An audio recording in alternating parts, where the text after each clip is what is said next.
Happy Tuesday. Tuesday, everybody. Is it Tuesday? Tuesday. Happy Tuesday evening, possibly soon to be Wednesday morning for some of you guys who have popped into the chat.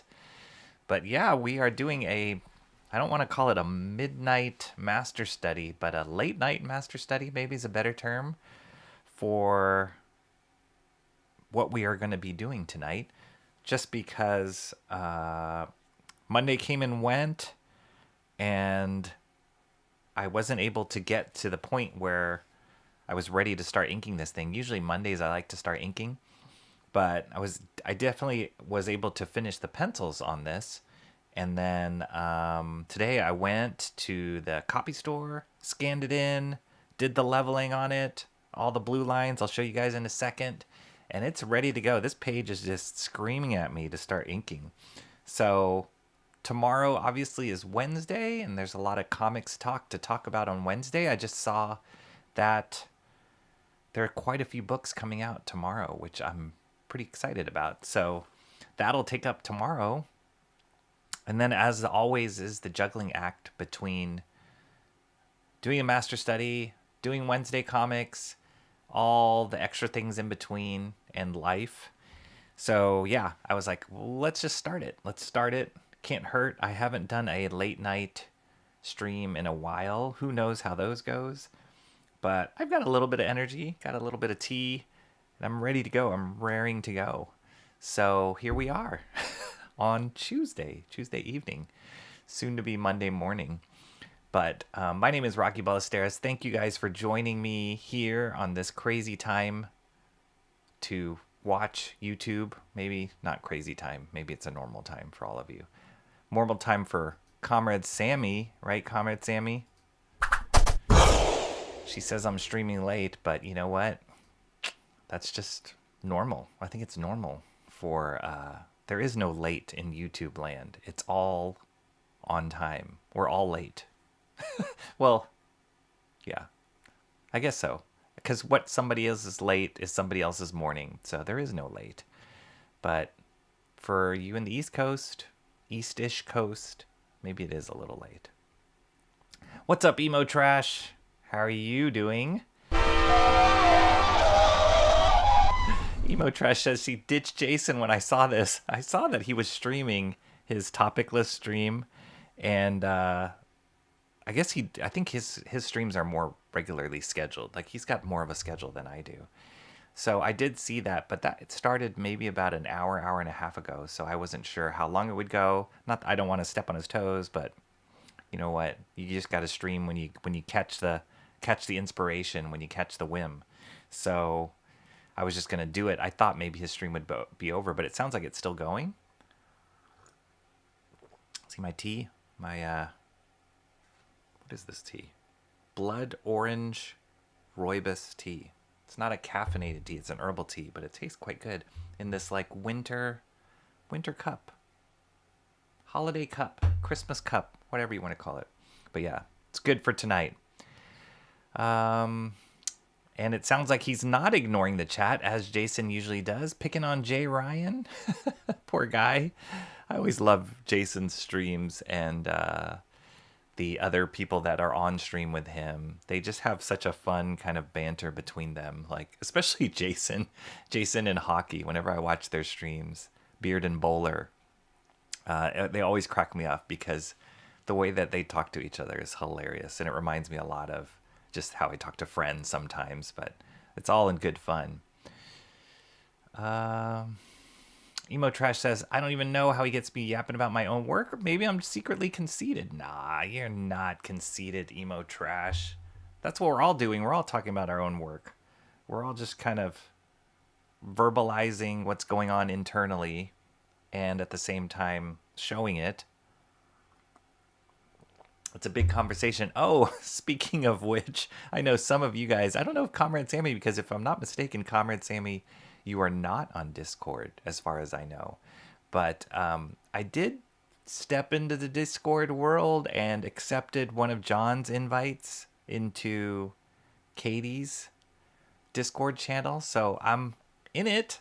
I don't know what I'm doing there. I'm just kind of watching, observing. I'm a part of another Discord server called Comics Are Dope, and I've been starting some conversations. Oh, I should. Oh, I don't have Discord on here. I should post that I'm live streaming now. Maybe I'll do that in a second, because he has a section in there of like post your content, and I posted the content of the vote for this Barry Windsor-Smith master study in his Discord channel. So it was kind of cool, you know. And I think the guy who runs that Discord channel, his name's BJ Kicks, I think he actually did vote. So that was pretty awesome. So yeah, I should have said, hey, I'm live, going live now.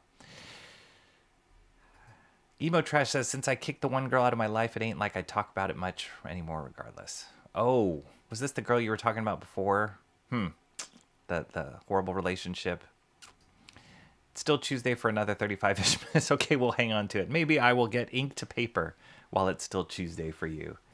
Comrade Sammy says, I prefer late night streams, so we're all good here in my area. Cool. Yeah, I do too. There's some times where I would just like to just have it going, or if I'm like chilling out on the couch, I like to try and find a stream. And there's nothing more disappointing that when you get in the mood of like looking for a late night stream or any kind of stream, and there's nothing on or live at the time, then you're just like, ah. And then I think in my brain, as somebody who is producing content, of like, oh, I should be streaming now because there's like a gap. But who knows? You can never really bottle the right schedule on these things. Emo Trash finally free. Oh, happy holidays to you, or happy break, winter break for you. That's great. Yeah, a lot of people, including my own kids, are on break right now, so that's great. That's a great time just to like have a more free schedule, everybody around, just chillaxing. Some travel plans here and there, which will affect streaming probably for me, one way or the other. But yeah, it's great. It's great. And I hope you're going to have a great break. I don't know if you're traveling anywhere, Emo Trash, or if you're just staying at home, taking a break from college stress. But you did it. You made it through the first semester. If you're on a semester system, quarter, if you're on a quarter system, you did it. So that's great. I hope your finals went okay.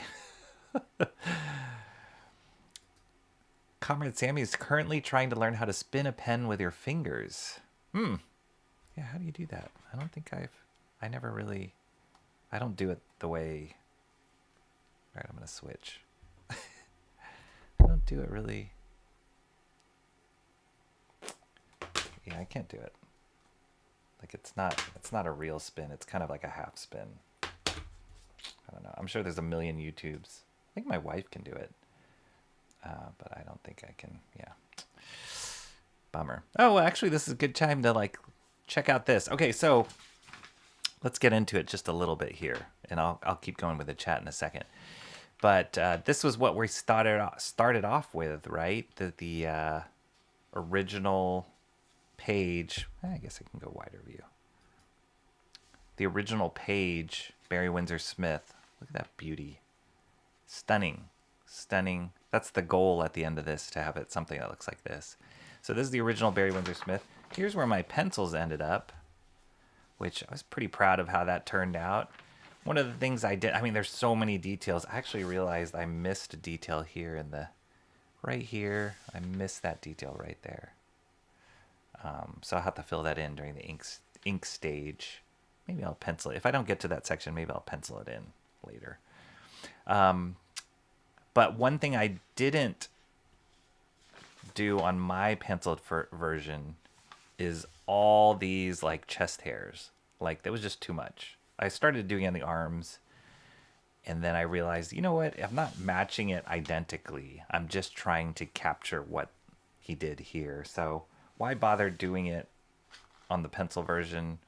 I'll just hit it when I get it to inks. I mean, I did some here, some were the figuring out contours, but for the chest part, I didn't bother even penciling in those chest hairs because there is way too many. Logan Wolverine, aka Wolverine, is one hairy dude. So to do that multiple times would probably be a waste of my time. So I'll just save it to the inking phase when I get to it. But yeah, this is how the penciled version turned out. Pretty fun. Great, just great study of anatomy. Like these, I love this forearm here. And then the claws coming out of the fist, just really cool. And then this tech up here, especially this visor. I love this visor and all these like wires coming out. Like he didn't just do squiggly wires, like he twisted the wires, added some dimension to them, which was great. And then yeah, just obviously the pose, like adding the like blood splatter. It's just awesome. It's really cool. So I finished that up a day or two ago. And then today I did the whole like taking it in, getting it scanned, bringing it into Photoshop and leveling out the pencils, the color pencils to like a non-photo blue, getting ready for inks here. So that's where we're at. And this even in itself looks pretty awesome. It's really cool. And I was asking myself, I mean, this is always the question people say is like, well, why aren't you just lightboxing it? Why aren't you just taking this? Like I could just take this image, bring it into Photoshop, turn these lines into light blue lines and then ink over that. Why am I doing that? There is something to having to recreate the pencils aspect of this, like to build this up from nothing, that I learned so much about. So I wouldn't want to skip that step. If I was just learning to just be an inker, then sure, I could do that. But, you know, ultimately I want to do all the art for whatever comic I'm working on. So that penciling stage is super important for me too. Is learning about anatomy, learning about perspective, learning about texture, learning about just building forms. And yeah, it was very informative to do it on this piece. So, but yeah, we are ready for the inks now. So it's going to go from this to this, which is pretty exciting. I even penciled in his signature there. His Barry Windsor-Smith signature. Maybe I'll put my RB over here. Who knows? All fun. Let's see. All right, let me catch up. Emo Trash has only hung around for a few of his streams. Blood orange, yes. No chamomile. Remember Comrade Sammy? I'm not a big chamomile fan. I don't like the taste of chamomile. It's too like woodsy for me. There's something about it I don't really like. Jay Ryan causing some trouble. Yeah, I can see Jason diving in on that. What is the reason you don't join Discord's, comrades? I mean, no judgment there, because I'm even myself hesitant. But is there a reason why you don't join? Is it like too much contact, too much socialization? It is kind of weird thinking of like, wow, you're just accessible all the time. I guess is that how Discord works? I don't know. Emo Trash says, I jumped on you as soon as I saw your name. Yeah, I saw I didn't even know where that was. That notification was, Emo Trash. This is how ridiculous I am on Discord. But then I saw it later and I was like, oh, okay, it's a friend request. Oh, cool. So, yeah, it's cool. Who knows where it's going to go? I will just kind of observe for a little bit and see how other people run it. I know there's like a text, like just text chat for Discord, but Discord also has the ability to like do voice chat too. So I'm like, I'm not quite sure how people use that. And then I know it's a lot for like gamers, like when they're talking, and then you can stream also from Discord.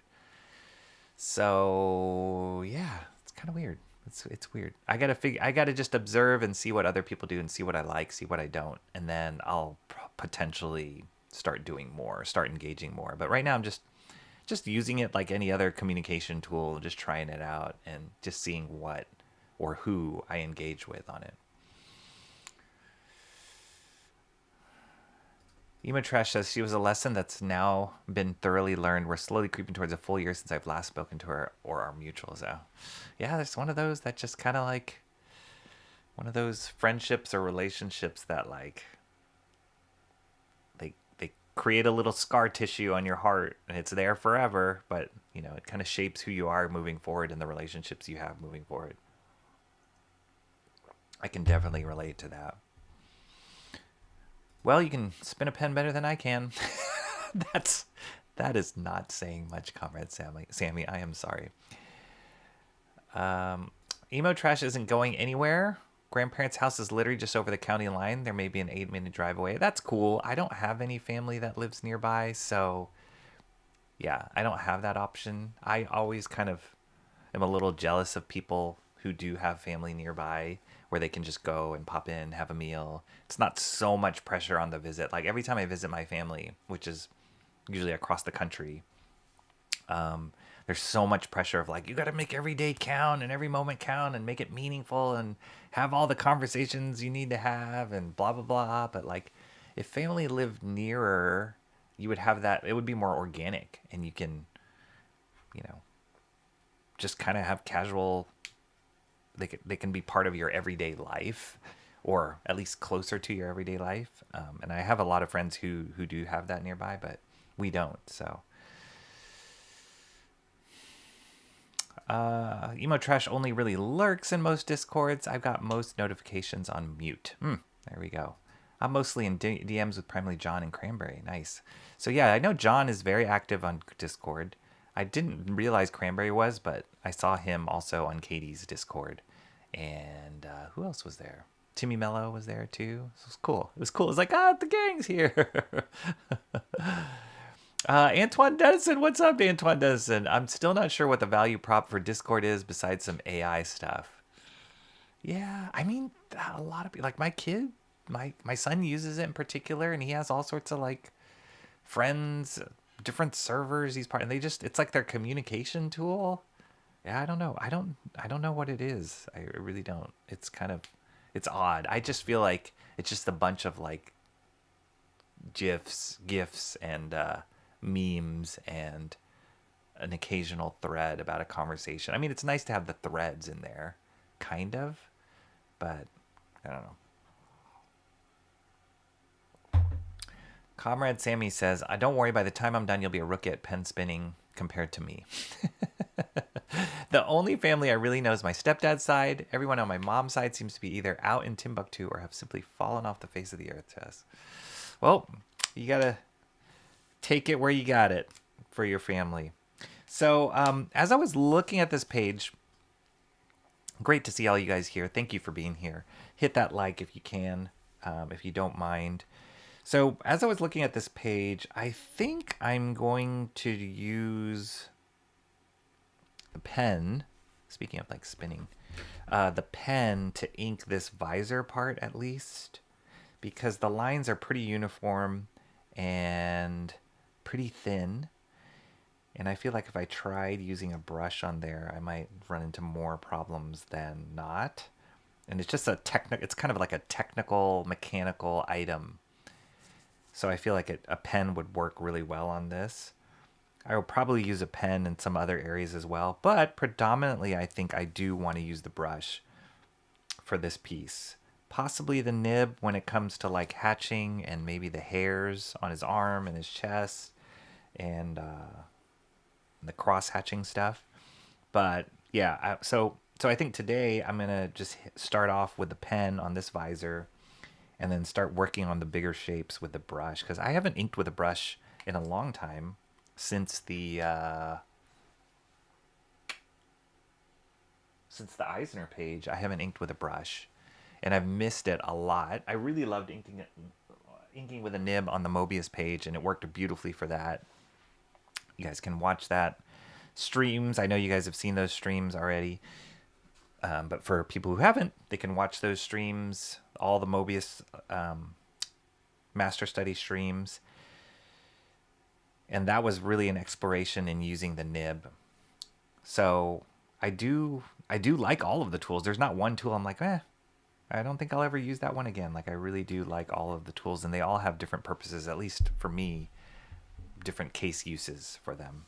But yeah, for here, I think I'm going to hit this one up with the pen first, and then we'll kind of start building out here. But I anticipate using pen and brush predominantly today or tonight.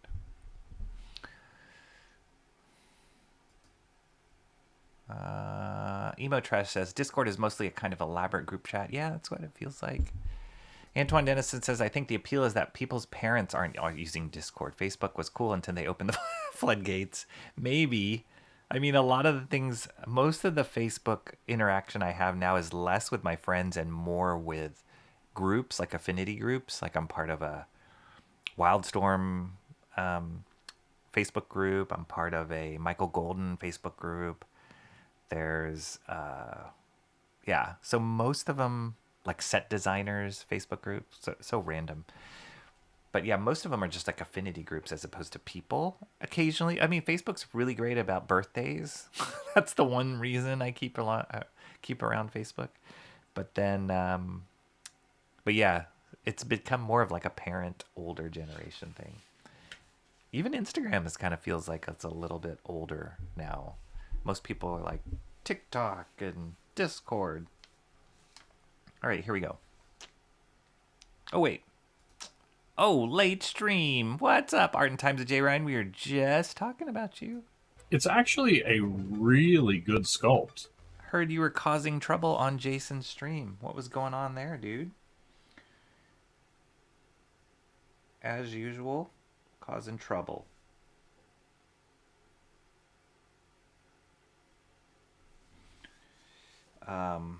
One thing I realized too with late streams are my eyes are a little bit more tired than normal than during the day. So that's not good.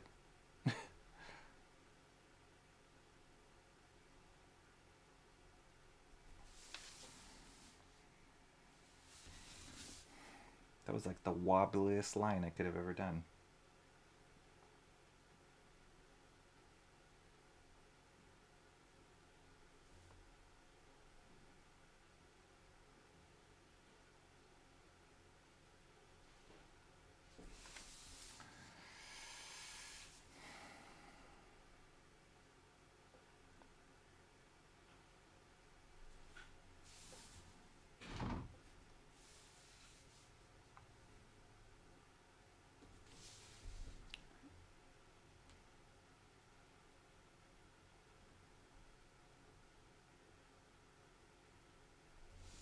Yeah, my eyes are already bugging out a little bit. That's not good. End of stream.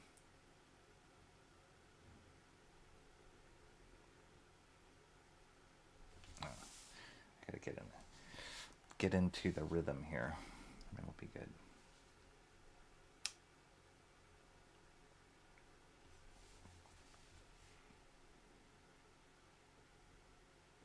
Yeah, there's some good stuff coming out tomorrow though. Good books coming out tomorrow. A few books that I know I'm gonna get already. A few books that I'm like, oh, okay, that's interesting. I'm interested in checking out that. Like that I haven't picked up before. So that'll be cool. I picked up something from a used bookstore that I'll share with you guys tomorrow.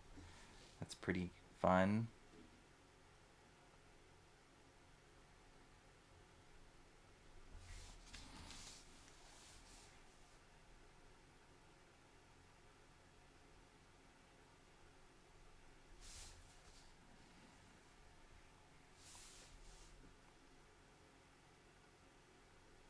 I swear, my hand is not steady right now.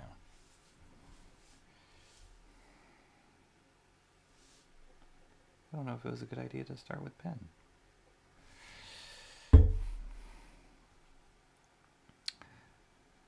Did Jason finish? Emotrash says. Looking at WINDSOR-SMITH's line quality, Antoine Dennison says, I would use a marker to ink like this. Yeah, I mean, I don't even know what tools he focused on. It feels like nib.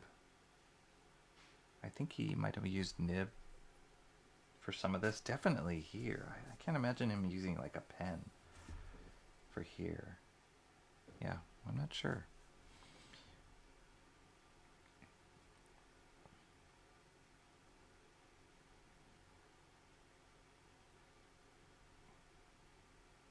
And I always when I'm doing these, there's always this like,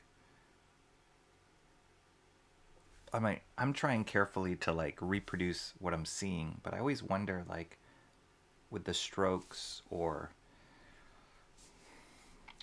however they're drawing this when they're drawing the original, like how much of it is just instinct and they're just like putting down lines and blah blah blah, and I'm like, oh, this exact, oh, it breaks here and then there's a dot here and blah blah, or for them it's just like boop, boop, boop, boop, boop. I think I can't imagine it being so calculated.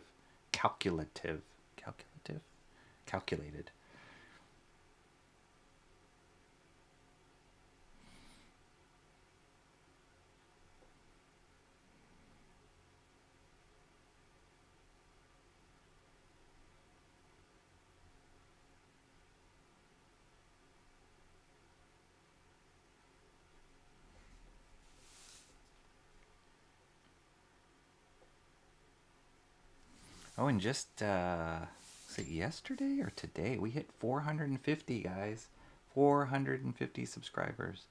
That is pretty awesome. 50 away from the 500 mark. Very, very, very excited.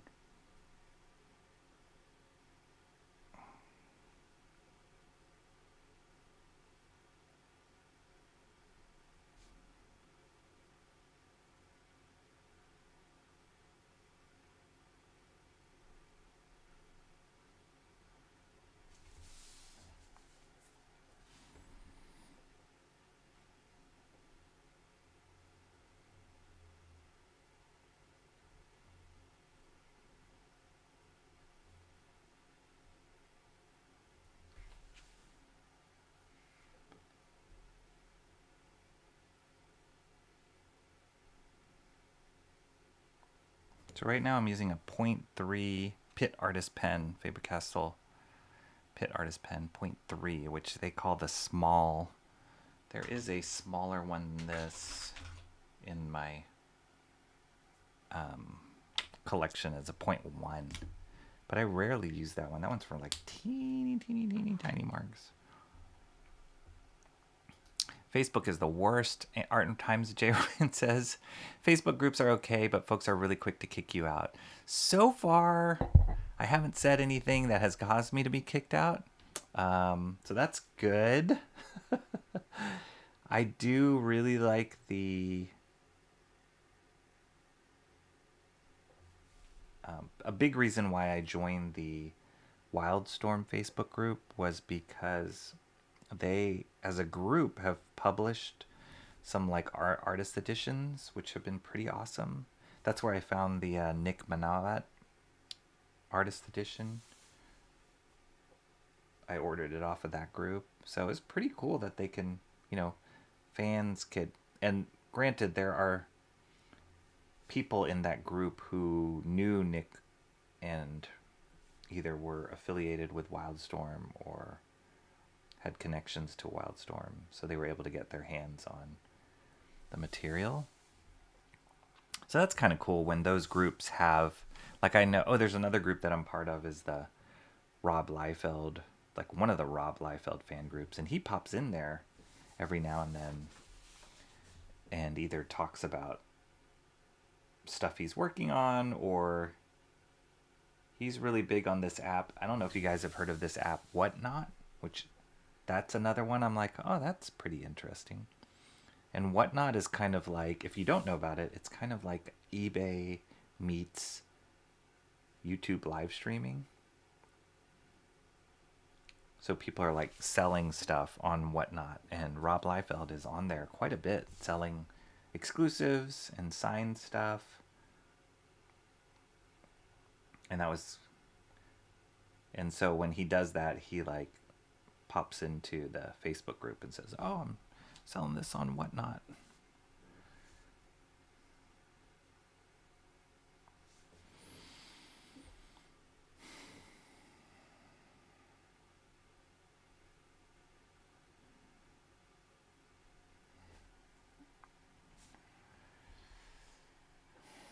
There are good Discords. I had the link, but I was trying to get work done, so I decided to be a menace in the chat instead. Oh, to like show up in Jason's stream. K-pop, how are you doing, K-pop? How you like na na na na na na na. It's good to see you. K-pop is one who, she is a night owl. She is a night lurker. I find if I stream more in the day, K-pop is less likely to show up. But at nighttime, she frequents more. So how are you doing, K-pop? I hope all is well with you. All right, let's see. That part of the visor, and then, yeah, I could do this part here.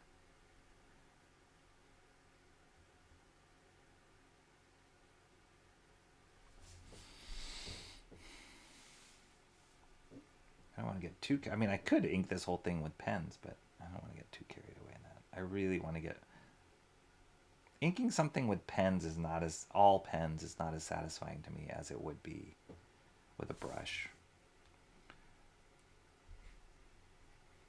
There's something about the look of brush lines, the quality of mark making that you do with a brush. That's very different than a pen. Yeah, I can skip that. Do this.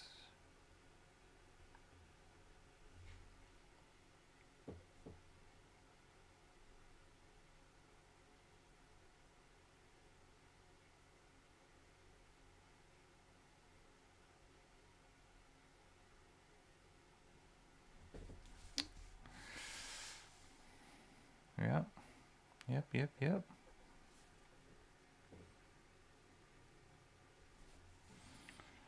All right. I think that's a good stopping point. Right? And then let's go to brush. Let's switch to the brush. I'll probably jump back and forth, but let's switch to the brush for now. Oh, sweet Winsor Newton 7. How I miss thee. Yeah, it's been a while. And I'm actually going to be using the Winsor Newton ink. I'm going back to this. This is the same ink I used on the Mike Zeck page and the Eisner page and the Golden page. The other ink that I used, the Kohinoor, what was the name? Kohinoor something draw ink that I used on the Mobius page was good. It's a really solid ink, but I will say, and I was just testing it out a little bit right before stream, I will say that it's a little more gummy than this Winsor Newton ink. So it's like a bit raised when you put it down, and I do remember it getting a little sticky, like if there was like if there was a spot on the area that I was inking that had a lot of ink on it, it would take it a little longer to dry, and then if my hand or my wrist or a part of my hand touched it, do I have enough ink? If a part of my wrist touched it, it would like smear on my hand, and I found that happened less when I was using this Winsor Newton ink. And this Winsor Newton ink, as I was like touching my final pages back there, I was kind of feeling it, like it dries really, really flat, which I like. Flat and solid. So I'm going back to that for old Barry here. Oh, that's so nice. That brush line is so nice. Okay, let's see. Where's a good place to go? Everybody's saying hello to K-pop. So good to see you. What? Congrats. Congrats on the 450. Thank you guys. You'll be there in no time. I'm trying. Our little Rocky has grown so fast. It's true. Rocky, if you hit 500 by January, a great way to start off the year. Stop it. I'm working the Batman shift. Inks ultimately come down to preference. What's up, Mighty Geek Studios? How you doing? Fancy seeing you here. I think this is the first time I've seen you in my chat, possibly. How are you doing, Mighty Geek? I've seen you in Sean's chat before, so it's so good to see you here. Inks ultimately come down to preference. Yeah, yeah, they all are great. They all have their, purposes, and it's just, and I think also the tool too. Like, I couldn't imagine. Part of the reason I hesitated going with that Kohinoor ink using this brush was I felt like it would gum up my bristles a lot more. And over the other 3 pages that I inked, 1, 2, 3, yeah, other 3 pages that I inked with a brush, I never felt like it like gummed up the bristles. So using the Winsor Newton ink. So yeah. Or should I start on the fist? Gosh. Okay, I'm gonna start on the fist. The claw. Let's do it.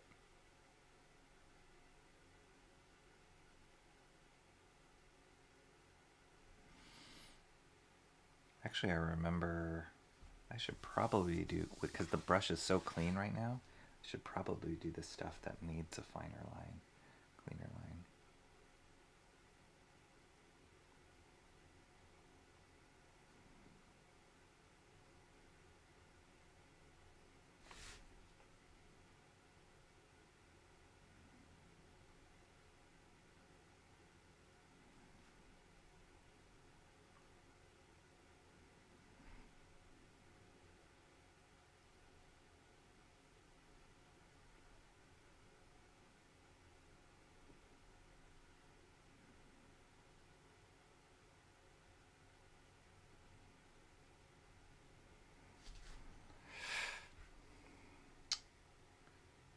Tell you guys how excited I am for just doing that right there.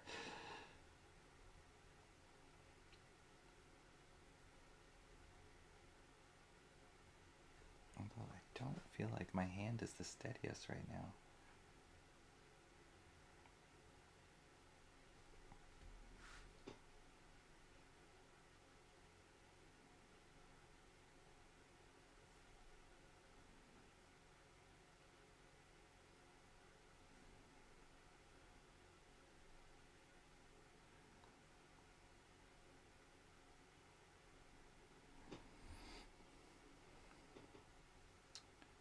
Good thing there's so much variance. I don't know. Yeah, you guys can see it. There's so much variance in the thick or thin there. It's because my hand's unsteady right now. But good thing that this side of the claw has a shadow, so you won't see that once I add in the black. Or the thicker black on that side. So, shoo.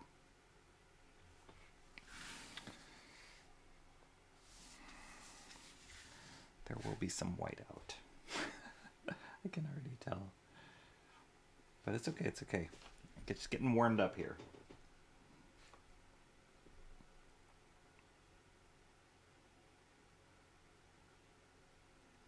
I think I need to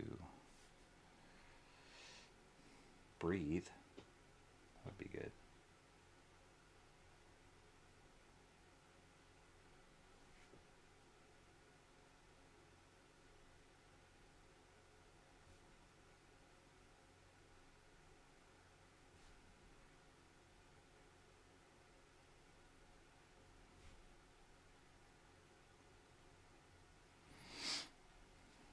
You guys know that one of the art books that's coming out, the Jason Pearson Artist Edition, I was kind of pushing that one hard when they were in funding mode on Kickstarter. I'm so excited for that one to come out. But I was just looking at some of the sample pages that they have in that book, that they were sharing in that book. And I was looking really closely in the inks in that, because Jason did his own inks. And it is so clean. I don't know how in the heck he got it so clean.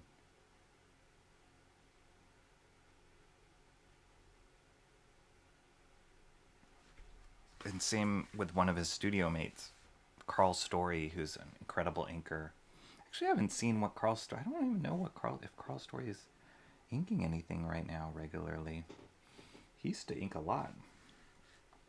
But he was like the resident inker at Gaijin Studios, where Jason Pearson worked for a long time with Brian Stelfreeze and Adam Hughes, Cully Hamner, those guys. But Carl Story was like the man as far as inking in that group. And I have a handful of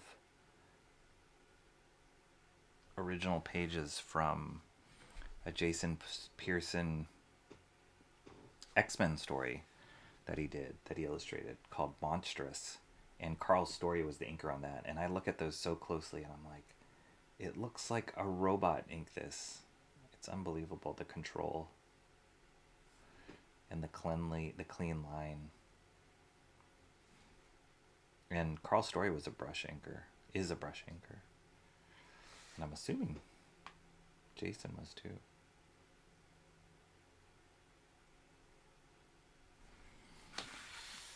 Boom. Wolverine claws. Instant Wolverine claws.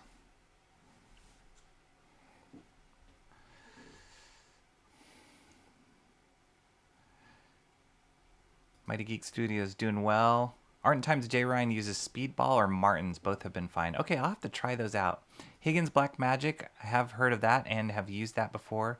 And Speedball are my go-tos because of opacity. Nice. Yeah, maybe Higgins or Speedball. Maybe I should look into those next. It's fun. I was pleasantly surprised with this Winsor Newton. And actually the big reason I got it was somebody else I saw was commenting on the shape of the bottle. Like, this guy is really good. Like, they even like would empty it out and keep this bottle, this nice glass bottle, because it has a wider base, so it doesn't tip over easily.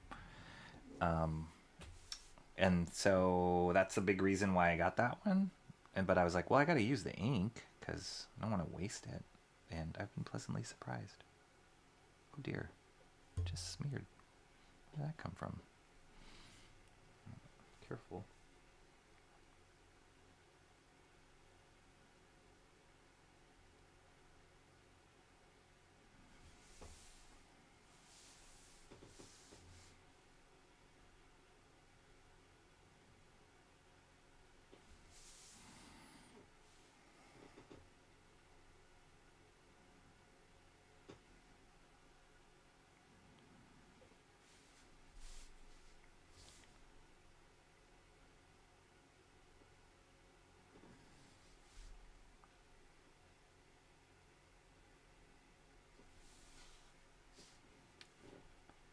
This is a background music stream, guys. Mostly use them for ink washes. There's lightning outside. Yikes. Better rain because of the lightning. Yeah, that without lightning without rain doesn't seem complete. Every time I've used a brush in my life, it's always pissed me off, Emo Trash says. Ink wash is super forgiving. Yeah, ink wash is excellent for grayscale. Yeah, for sure. Not for comics, I've never used ink wash. And I see a whole bunch of people doing it more and more and more. One of the artists that I talk about quite frequently is Declan Shalvey, who he's writing a whole bunch of stuff, but currently writing and illustrating that new Mystique series. And he uses ink wash all the time. And it just adds a nice feel and texture to his artwork. So yeah, I gotta look into that. But I will say there is something for me, just the clean black and white ink line, that just gets me so jazzed about comics. I always gravitate towards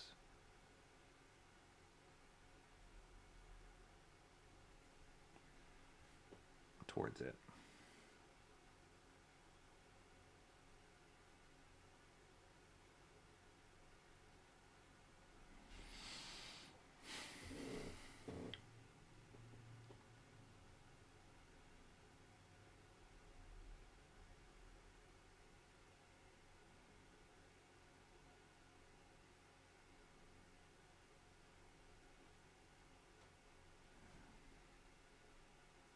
Who knows? Maybe Barry Windsor-Smith could have used a brush. It's possible. It's possible. But I do feel like the hairs, the like chest hairs and his hairiness was probably nib work.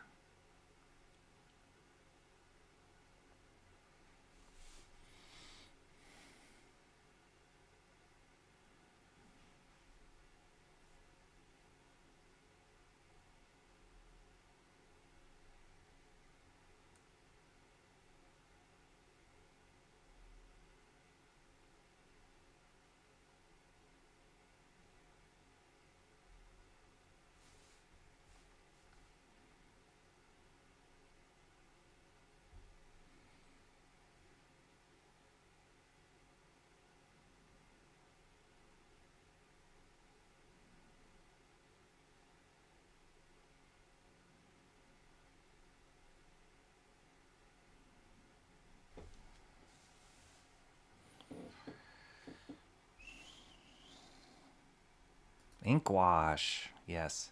I have an ink wash time-lapse video on my channel of Samus from Metroid. Nice! I'll have to check that out. Drop the link in the chat, if you will, Art and Times J. Ryan. I'd love to see that. And I'm sure it's awesome. Time-lapse, yeah, that's another thing. Never thought of doing a time-lapse. That would be kind of cool. I just know every time I use the ink for class, it probably became probably my worst quality work. You're braver than I, Rocky. I would have used a French curve. I have not dabbled in any of those outside of a ruler. Any of those tools. I don't know. I mean, I like for sure. I like the the results, but there's something to like freehanding it and the organicness of it that I'm just leaning into right now. The organic and imperfection of like curves. Yeah, I'm just leaning into that right now. But yeah, I've seen French curves. I've seen that like bendy ruler thing, that ruler tool that people use with brushes that they can bend to a curve and you can like run your brush along it like as a guide.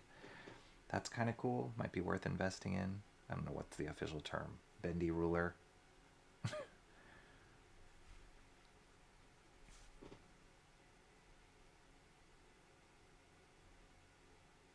It's like there's so many tools and things that I could be using that would make my life easier. Probably, yes. I'm just being this like I'm just laying down my own rules, making my life a lot more difficult than it has to be. You can only ink with this certain kind of tool, this certain kind of ink. Oh, I guess I could just go all the way across.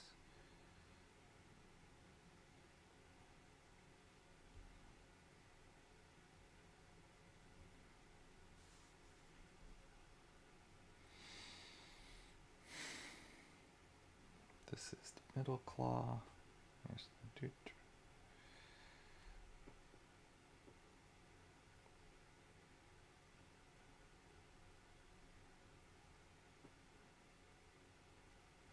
It's like with all the blood splatter, all the hatch lines.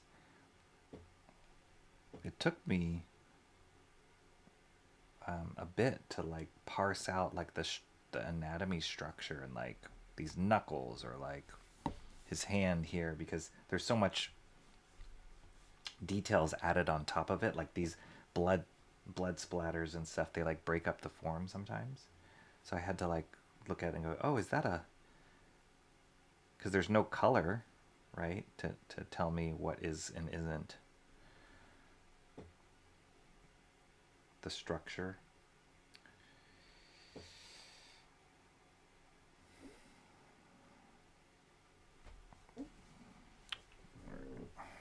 This guy.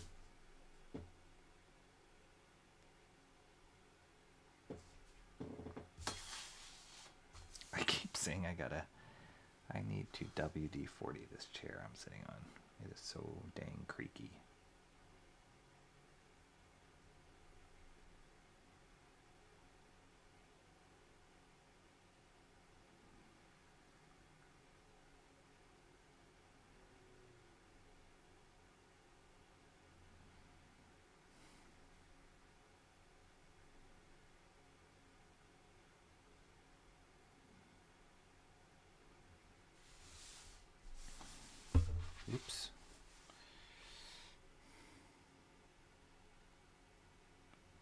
Are any of you guys looking forward to the supposed to be a teaser trailer this Thursday for the new Superman movie directed by James Gunn? Curious what people think. I'm cautiously optimistic. I think James Gunn's a great director. I've loved a lot of the things that he's directed. But Superman's a hard one. Especially if you love the Christopher Reeve Superman so much, which I do. Yeah, I don't want to get too caught up in all the business of the blood and all that yet.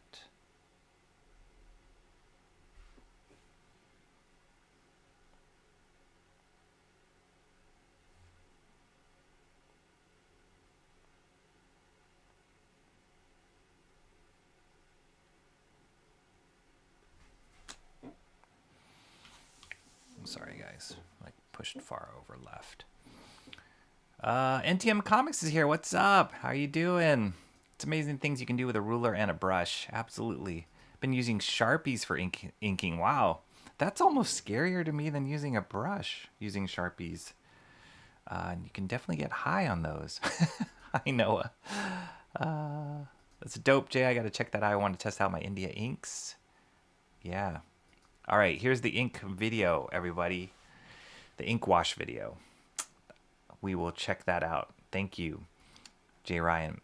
Shelby said I did some dark magic with the moon in the video.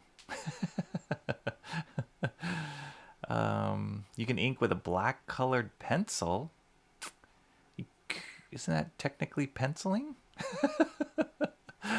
The poster looks good. Oh, for the Superman. Yeah, I saw that. Yeah, I've seen the kind of blurry speed lines or whatever. It does look pretty cool. Yeah, we'll see. We'll see, you know. I will be optimistic until they prove me otherwise.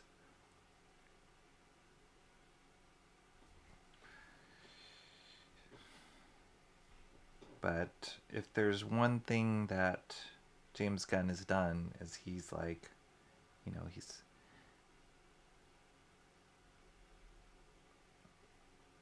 kind of taps into the geek comic culture really well, and he adds a lot of great humor and heart into his stories. So yeah, we'll see. When they announced the casting stuff for Superman, I was like, okay, that sounds cool. There wasn't anything that made me go, oh no.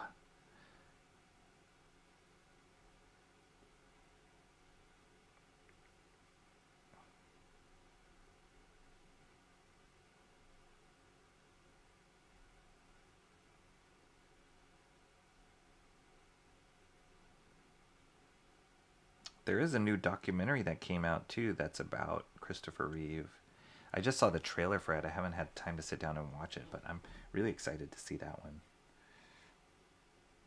It was about him becoming Superman and then also his accident and his family, how they handled that. Like, I know he was fought with depression too after the accident.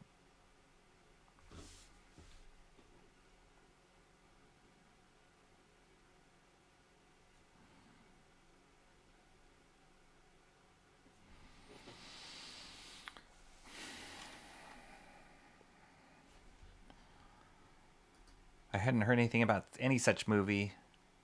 I don't pay attention to many movies in general, Emotrass says. Not the business. But Sonic comes out this week. There you go. I know you're a fan. Sonic 3.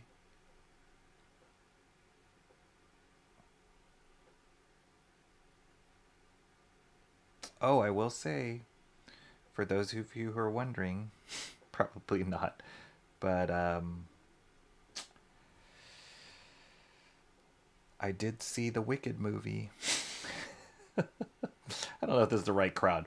I did see Wicked. And I was very, very skeptical about that movie, and I actually really liked it. I thought it was really well done. Very good.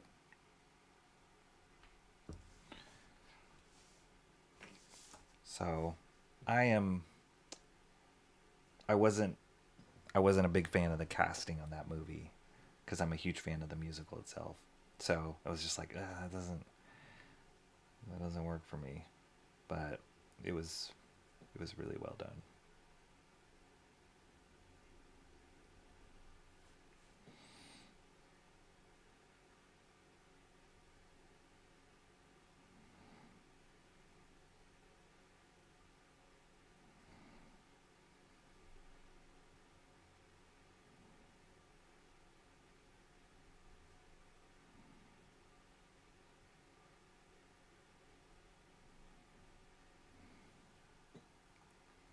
I don't know if I would have used a French curve on this, Jay Ryan, because these claws, the way that Barry Windsor-Smith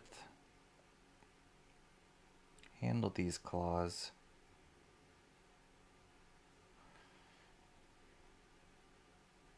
they feel more organic. And so I feel like an organic, like imperfect line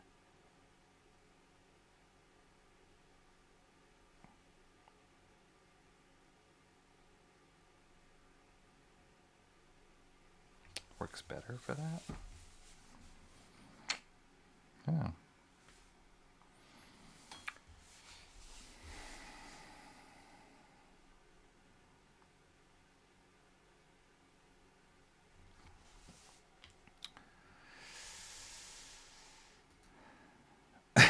Never get high on your own Sharpie supply.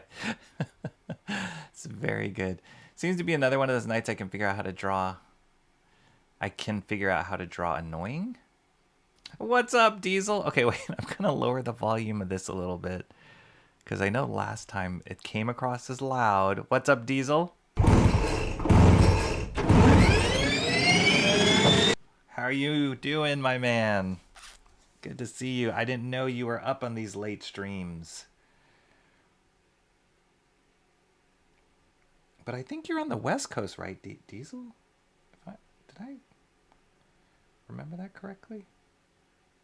So maybe it's not that late for you. Might be on the same time zone as I am.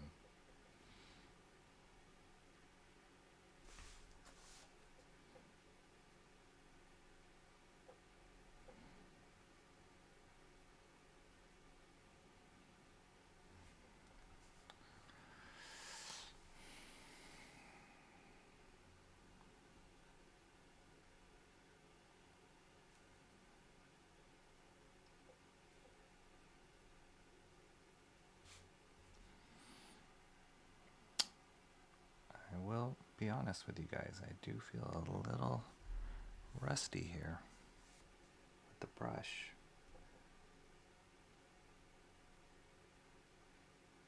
I'm just going for it.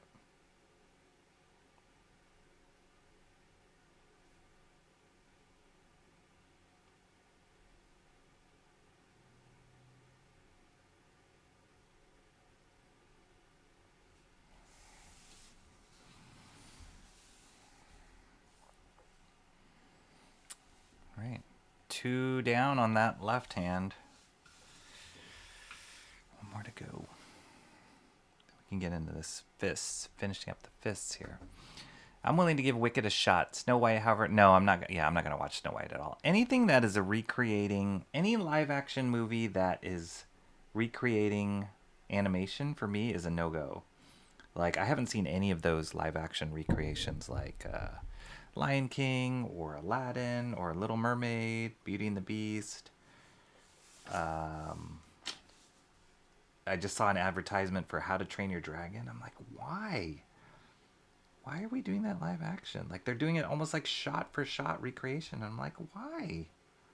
The movie was great as it was. You're not adding anything to it.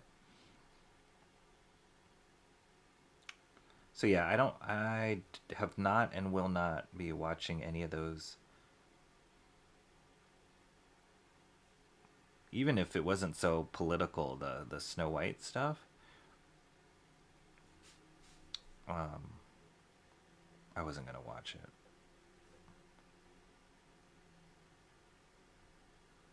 But Wicked, since it's not an animation, it's based on the musical, the stage musical. I was willing to give it a shot, and I love the stage musical a lot, and the music in particular is great. So yeah, Emo, I would recommend going to see it. If you like the music and the story from the original musical, it's really respectful, and it also like does stuff that only you can do in film, which is great. That's the whole reason of doing something in a different medium if you're gonna redo it. And the acting was very, very good. There's a sequence in there like I got choked up. I'm a little bit of a softie in that way, in certain as I've gotten older too. I've been known to shed a tear or two on movies. And there was a sequence in there where I was like getting all choked up. I was like, it's kind of hard to swallow.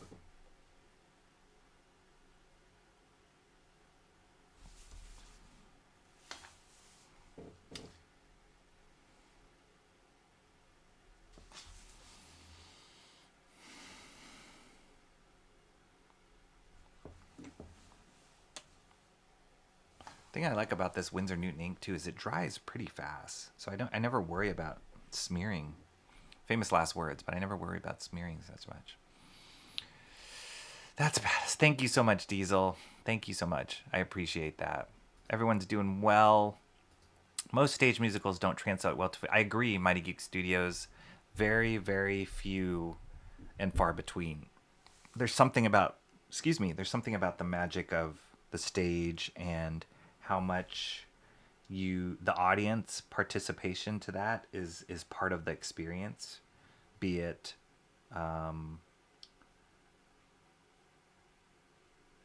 like for example, one of the biggest musicals out there, modern day musicals out there right now, is Hamilton, and I've had the fortune of seeing that a couple times. Loved it, really amazing, great. And but then during COVID, one of the things they did, I think it was on Apple TV, I believe, they released a filmed version of Hamilton. So they had filmed it with the original cast prior to COVID because they knew they would release it sometime, and then because everybody was stuck at home, they decided to release it so everybody could see Hamilton, blah blah blah. So it was cool, right, that they did that. Sorry. And it was awesome to watch it, and it's filmed, but the huge difference that I found was when you're watching a musical in person, or any kind of play, something theatrical in person, you're seeing the whole thing at once. Like the whole stage is in your vision all the time. And sometimes they'll do stuff here, they'll do their stuff there, but you're kind of taking in the whole picture the whole time. And the filmed version of, even though they filmed it on the original stage that they performed it on, and they performed it the same way, the blocking, the choreography, everything was exactly the same on stage, but they just filmed it. The difference is the director of the filmed version, or the camera people, or the editor, I don't know, whoever is responsible for it, I'm assuming the director, is telling you what to look at. So it would cut in close on Hamilton's face, or they'd give you a wide shot. And so you as a viewer, which this is what happens in filmmaking, you're being told what to look at what time, at what intensity, or what scale, and everything. And that's a very different experience than if you're taking in the whole stage, the whole performance, and everybody's performances all at the same time. So it was a totally different experience seeing that filmed. And so That being said, I think like when people translate musicals into film, all of a sudden you're like speaking a different language, even though it's the same story, possibly the same music, the same words, the same characters. You are speaking a totally different creative language to tell that story. So if you're not doing anything different or not adding to it, then it's like, well, what's the point? Like, why? The same reason why I won't watch live action versions of animated stuff. It's like, well, what's the point? Like, why are we doing this? It was great already the way it was. So, I do feel like the Wicked movie brought a filmic quality storytelling to the actual story that we know from the musical. It added so much, it added more stuff and kind of fleshed it out even more, that in a way that only film could. And I appreciated that a lot. And yet at the same time it was still respectful of the original. So that must have been a fine line to like dance for them, between like trying to keep it what the original stuff that everybody remembers, but at the same time trying to add their own take on it because it's a film.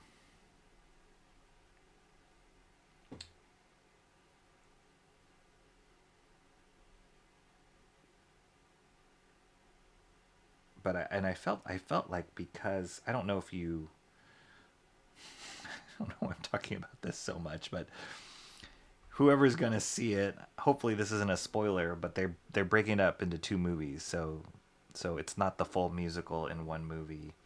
There's going to be a part 2 that's coming out next year, and they basically break it up where the intermission is in the actual musical.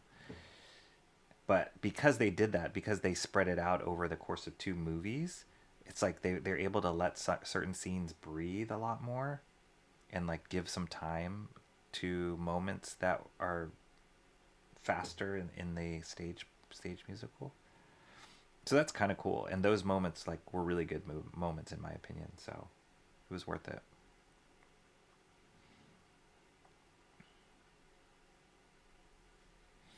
But I think that's also like, that kind of applies to like comics and movies and animation and everything in between. Like each creative medium or genre, medium, each medium has its own strengths and things that are just unique to it.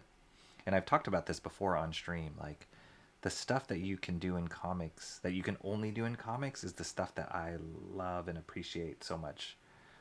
It's not just about beautiful illustrations, right? Or it's not just about beautiful designs. It's like about the storytelling aspect that you can only do in comics, that you can't do in movies, can't do in animation, only in comics. That's the stuff that like just blows my mind, and people that are really good at that.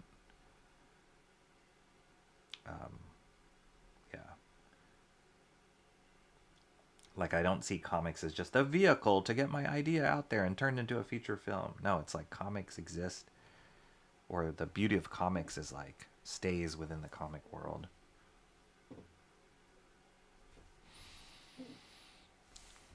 Gosh, sorry. If I've been inking this whole time off screen, I am sorry. Let's see. Yoski Broski, Riverside, California. Oh, okay, cool. SoCal, not too far. I mean, same time zone. So yeah. And Diesel's a night owl. Perfect. I mean, it's early for us, Diesel. 9:30. Not a big deal. Not like Shant though. He's a vampire. Yeah, he's a vampire night owl. I haven't talked to Shanta recently, but yeah, he is definitely a night owl, and he has always been like that. He doesn't operate on any time zone. The thing is though about night owls, you would think that they like sleep during the day, but he doesn't do that either. It's like he is definitely a vampire. Yeah, that describes him better than night owl. Yeah, you're the night owl. Shant's the vampire, for sure.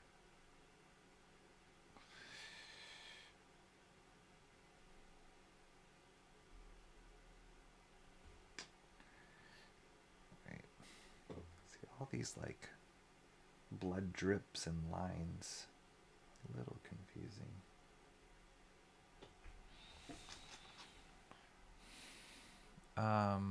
A lot of us are nocturnal. Yes, I do realize that, Mighty. I'm included in that for sure. But yes, I realize that. I realized that quickly, that the YouTube world, I can't remember who I heard describe it this way. It might have been Shot actually. But it's like a 24/7 convention or school or just hangout. Just like all hours. Maybe I should pick a time. Maybe I should do that one of these days. I should try and like figure out times that I think I could get nobody to watch.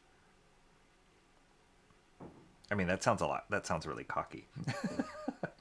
There's never going to be a time I'm going to find that nobody wants to watch. No, but like that nobody's awake, and see if I can do that. Like stream at weird hours. Like wake myself in the middle of the night and stream at like, I don't know. I think the hard thing though is there's some people that are international.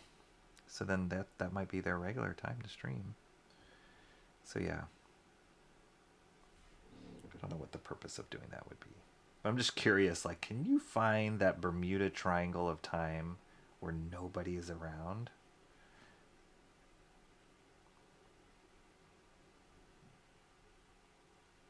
I could just put on a really, really super boring, sucky stream, and then people just won't show up, even if they're awake. That would be cool.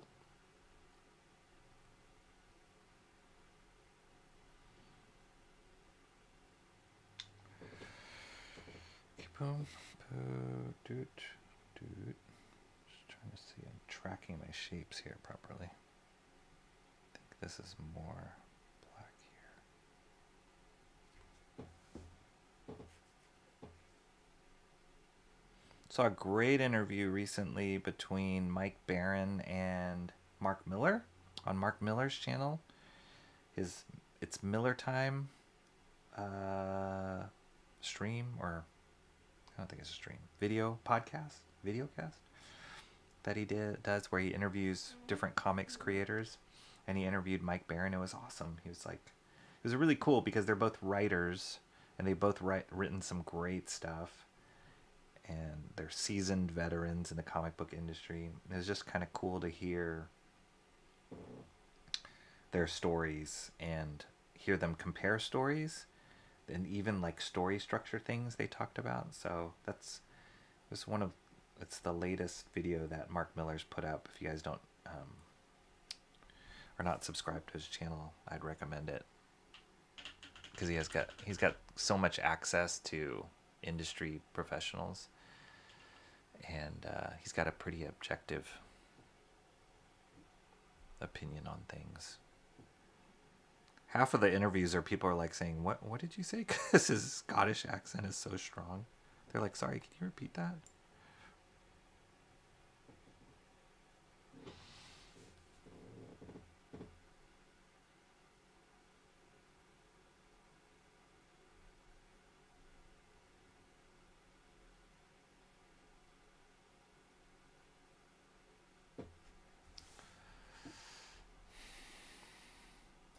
Oh, Diesel says, don't waste your time on Wicked. Really? Didn't like it? I didn't hate it, just dragged on. Really?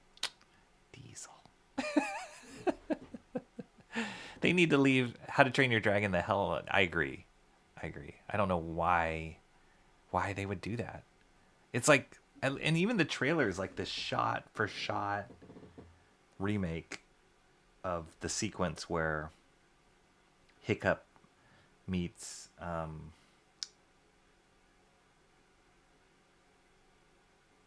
Toothless, like shot for shot remake, and I'm like, why? It was so perfect already. It just felt it felt like a fan film a little bit,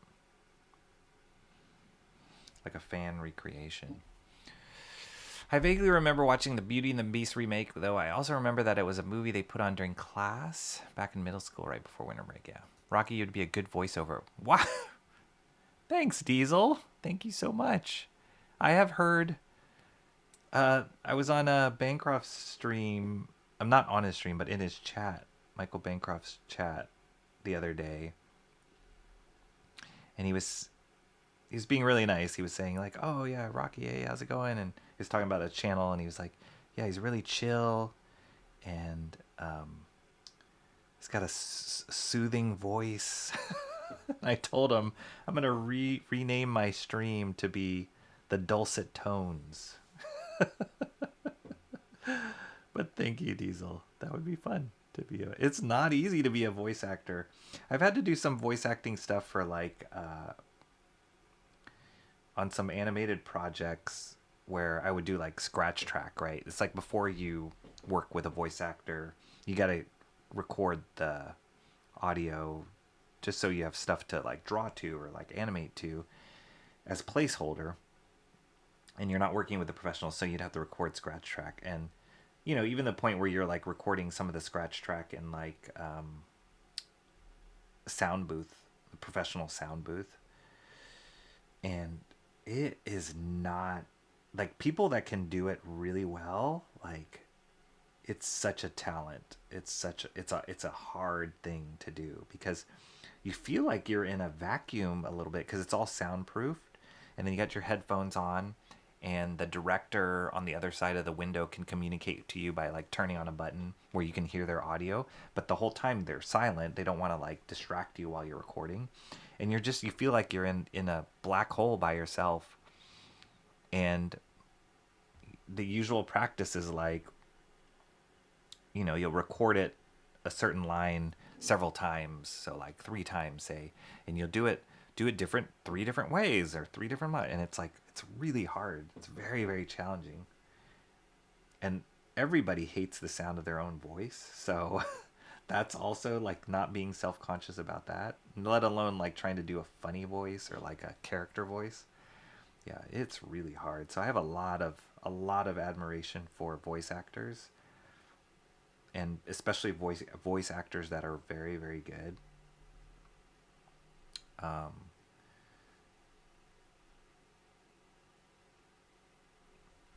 yeah, and they're a joy to work with if they're great, if they because then you can tell, like as a director, you can tell them like, oh, yeah, can you make it like, you know, 10% sweeter and slow it down a little bit here on this line and make sure you emphasize this, and then they just can like manipulate their voice. It's awesome.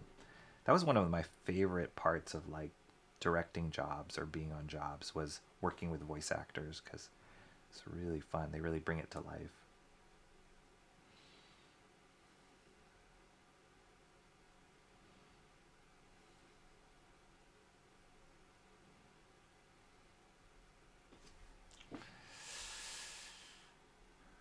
You've gotten to see Hamilton? I have. Yes. Yes. It's amazing. It's really beautiful on many different aspects. Like, not just the story and the singing and the rapping and that, but like the stage design is incredible. The costumes, the lighting is amazing in that. The choreography is amazing. It's really awesome. So yeah, if you can, the first time I saw it was when it was like hot ticket, and one of my friends found like some affordable tickets, and it was like in the middle of the day, in the middle of the work day, and she called me up and she was like, I just got these seats for Hamilton. Do you want to go see it? And I was like, let me call my wife. And then I called her. I'm like, do we want to go see him? So then we just like left work and we went and saw it, because there was like no way you would get those seats like in the evening. They just happened to be a good deal. So that was the first time we saw it, and then the second time I saw it, I brought my kids when they got to be a more appropriate age to watch it, and they really enjoyed it. It's actually in town right now, I believe, here in the Bay Area, but I'm not going to see it again. It's too expensive.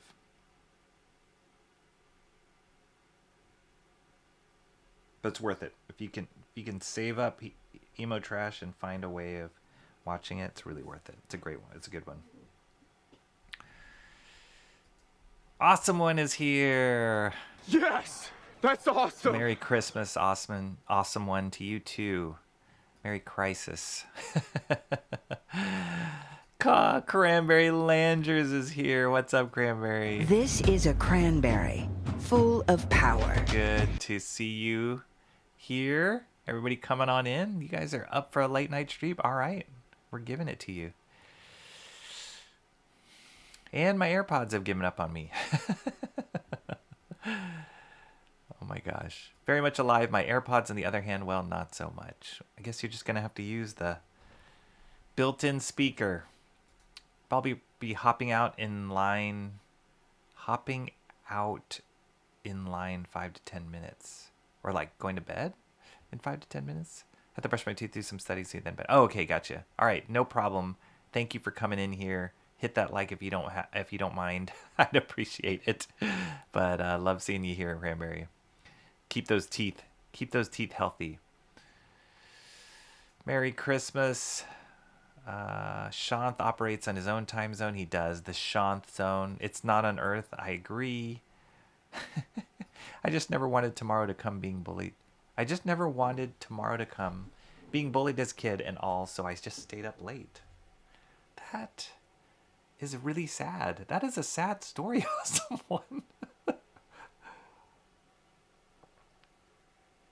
That's like those stories of people not wanting to go to bed because of the nightmares. I'm sure that was like in some sort of scary movie, like Nightmare on Elm Street. That's a sad story.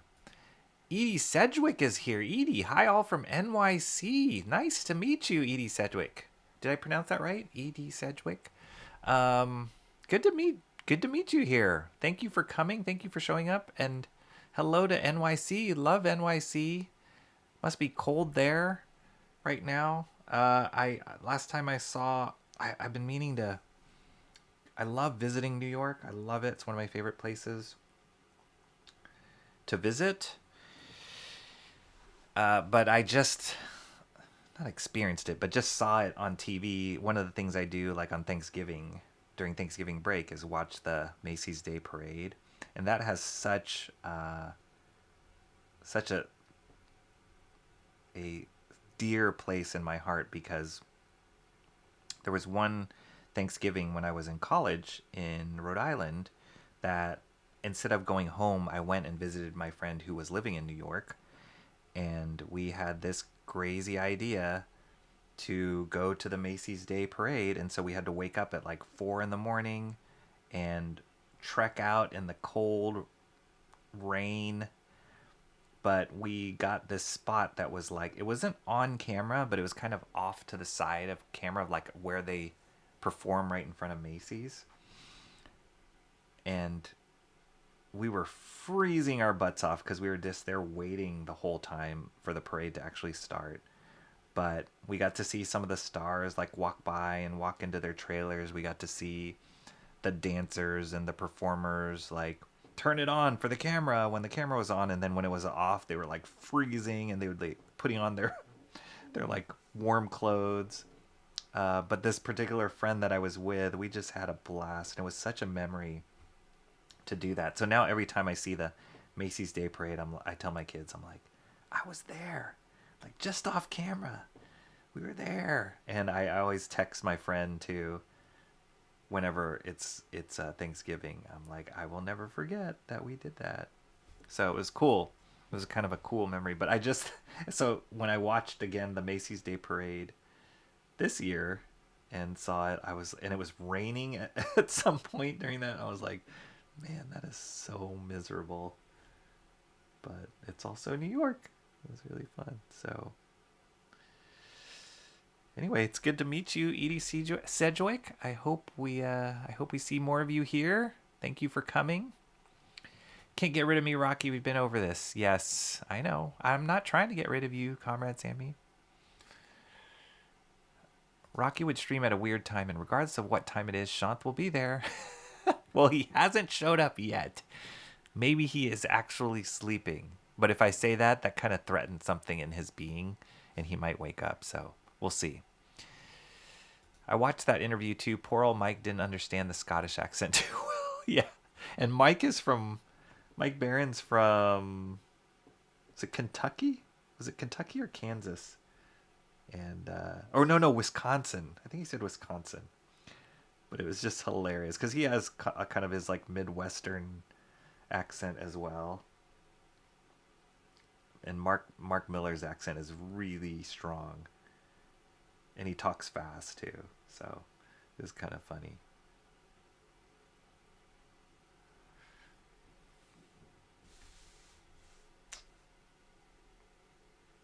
All right. This nice fat area here that I can just unleash the brush.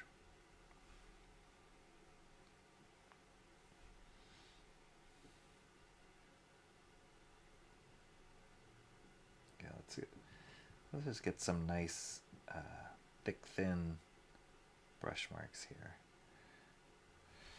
Just to loosen up a little more. I feel like I'm just a little tight tonight on this.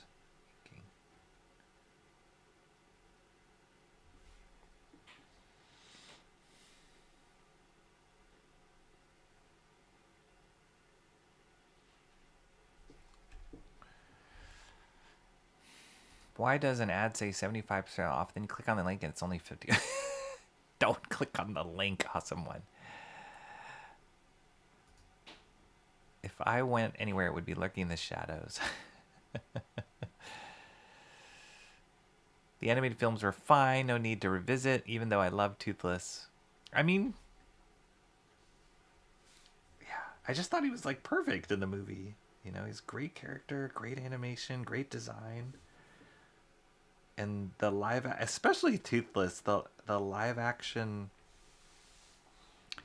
at least what I saw in the trailer, it just looks the same, just a little bit more rendered. So, yeah. Next to a live action person.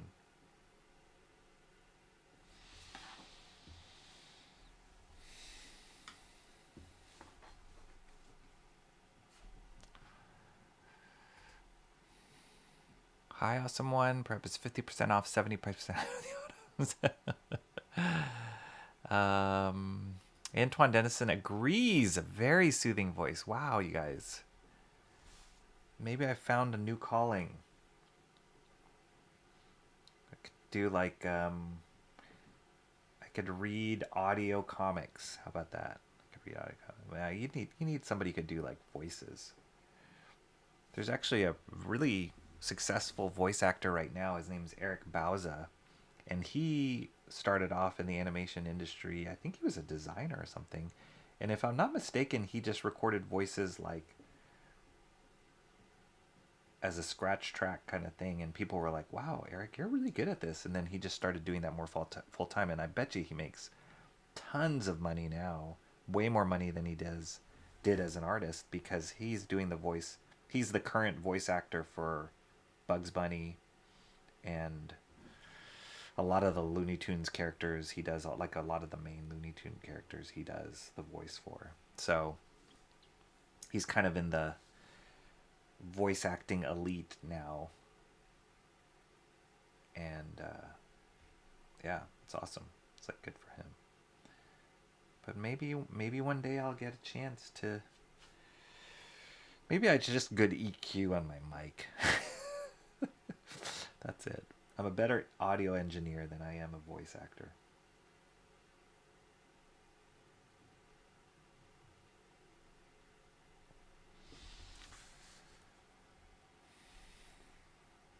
Okay, I guess I'll do these various valves sticking out of Logan.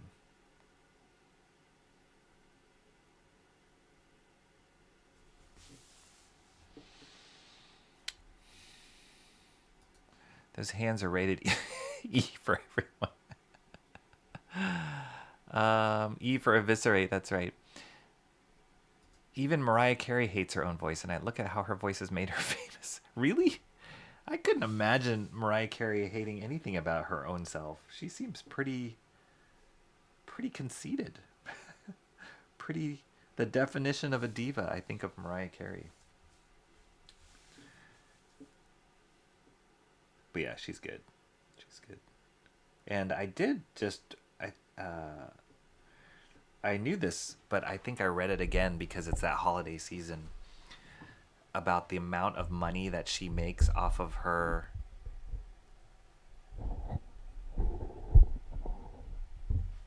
sorry, I just had to adjust my mic. Off she makes on her Christmas album, specifically the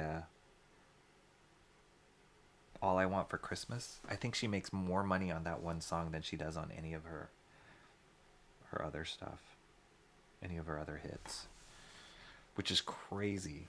I told my kids, if you want to go into music, do a Christmas album.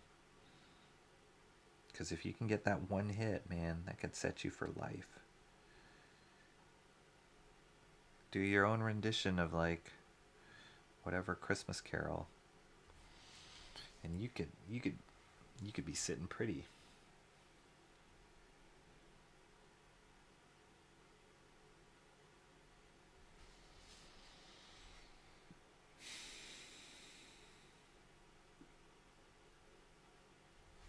I love inking with a brush, guys. I knew this about myself. When I started this whole master study journey, I knew that I wanted to focus on the brush inking. But the more I do it, like on these master studies and stuff, the more I'm just like, I just love the brush. And I like the other tools too, but there is something about this brush that just hits me to the core of as an artist.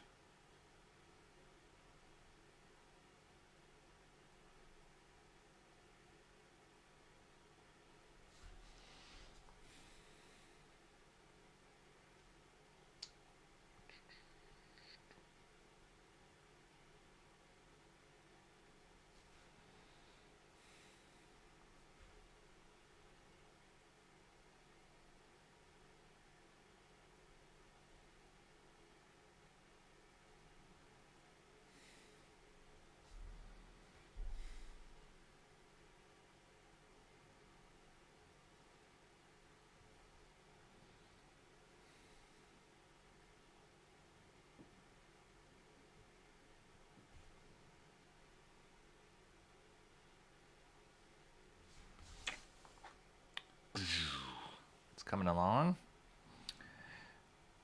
Rocky's seeing how long you can take drawing a singular line. Hail chat, Timmy Mello. What's up, Timmy Mello? And the Guardians are headed to October. I didn't even realize there was a late stream either, so there you go. I didn't know. I actually, to be honest, I actually was planning on streaming before dinner, or before dinner my time. So like I was planning on streaming around 4 o'clock Pacific Standard Time. But then I got caught up in a phone call I had to take, and a couple things I had to get done around the house. And then before I knew it, I was like way too close to dinner. And I didn't want to have to cut off early because I had to go to dinner. So then I was like, all right, well, then I'll just wait till after dinner. And then, so we finished dinner, and then I started watching the NBA Cup. Timmy Mello started watching the NBA Cup with the Milwaukee Bucks against the OKC, and kind of got into the fourth quarter when it seems like Milwaukee was going to take it. I don't even know who won. I'm assuming Milwaukee won. And then I was like, oh shoot, I got to stream now. So there you go. That's how it turned into a late night stream. But thank you for coming, Timmy Mello.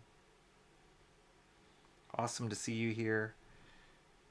Awesome to run into you on Discord as well, in my Discord adventures, or beginning adventures. What Discord channels are your guys' favorite, for those of you who use Discord? Specifically channels about, like, well, no, I guess any channels that you like. What Discord channels are your favorites? I'd love to know. And what makes them your favorite? Is it the people in it? Is it the conversations, the subject matter? Inquiring minds want to know.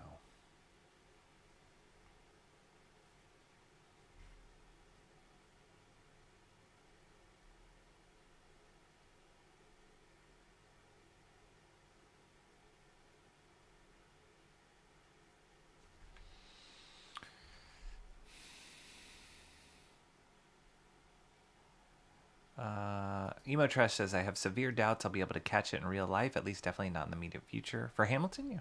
I don't know if where you're at, if they do this. They do this whenever, usually I think they do it at any production of Hamilton. I could be wrong about that, but they'll usually do like this lottery system of cheap tickets. So you can enter the lottery, and if you win it, and I had friends who have won it before, so it's not impossible. It's not like fake. You can get like front row tickets for a fraction of the cost. I think even as cheap as like $10 or $20 or something like that, which would be amazing. Now, granted, it's a lottery system, so it's not easy, but it is possible because I do have friends that got it. They just kept trying and trying and trying and trying. So you could do that, Emo.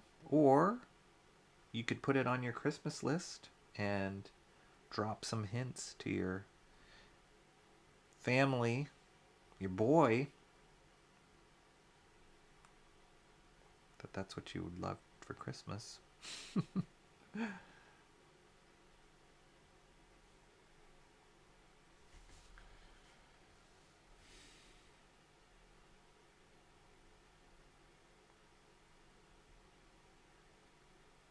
Oops.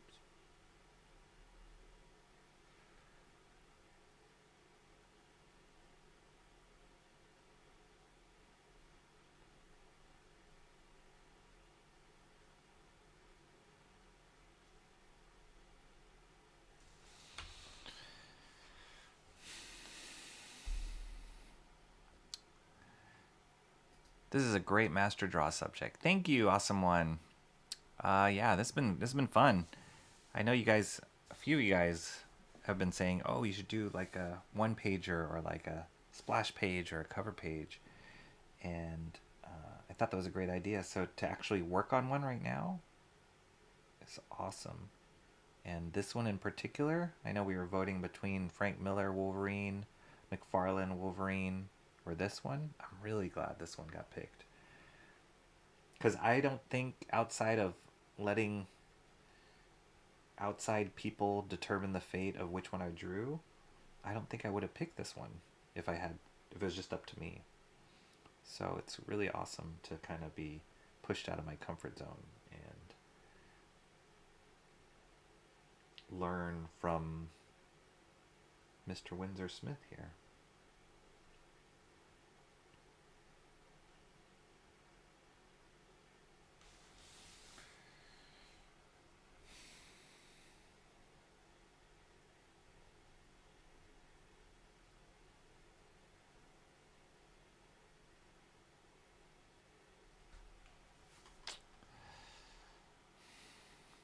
Why is practically everyone here a moderator? I'll let the mods explain that one, Edie Sedgwick. Funny you should ask that. No, everybody that's a moderator here, they've been here for the long haul, man. They have really been here since the beginning and have seen this channel grow, have showed up and been active in the chats. They've just been awesome. They're a big reason why I love doing this YouTube channel and building it out. And yeah, so it's been really great. They're all awesome. They've taught me a lot about streaming, about chat etiquette, about all the hip abbreviations and chat lingo that I was not aware of. And I will say too, and he's not even here right now that I know of, Mr. John is one of the moderators on this channel as well. He was my very first chat person that showed up, and he also helps recommend people to be moderators as well. So if John says so, more than likely I will make them a moderator because I trust him. So yeah, that is why there are so many moderators. We like to call them the Mod Squad, and they're the best.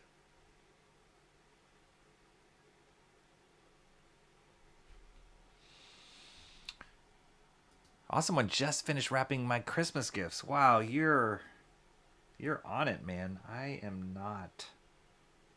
I've got some. None of them are wrapped. But yeah, I need to kind of, no pun intended, I need to wrap that up soon.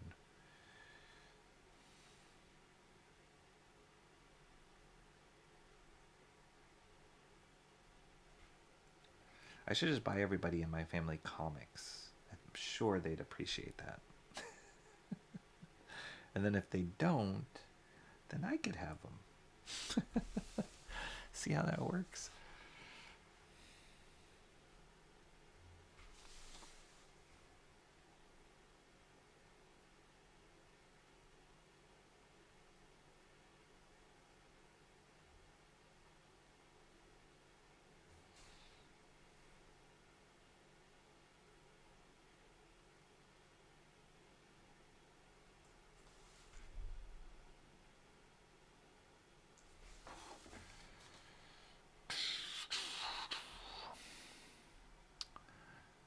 Because Rocky gets mod happy. That too. Because Rocky, see how awesome they are. They're so good. I already hit the like button. Thanks, Cranberry Landers. That's awesome. Thank you so much for hitting that like button. Edie, we are the addicted ones on Rocky streams. Everyone's been bullied. Even bullies have been bullied. I'd argue bullies are created because they've been bullied. Yeah. I was about to refute about ever being bullied, but I actually have now. Huh. I feel spoiled compared to Emo's childhood, and Emo is spoiled compared to It's a Gundam childhood, who was beat down almost every day. Emo Trash says, who? There's a link. If you want to find out what Awesome One's talking about, he slings those links out readily. Sorry, I'm behind now. Now I know I'm behind. Love watching the Macy's Thanksgiving Parade. Yes. My high school performed it. No way. What, like a marching band? That's awesome. I watched some random streamer for Thanksgiving Parade. My family loves to point out how many celebrities are like lip syncing. Yes. Yes. That is always the thing. I completely forgot about the Macy's Parade till like kind of late Thanksgiving night. Your high school band also played at the parade. Huh. Yeah, that's fun.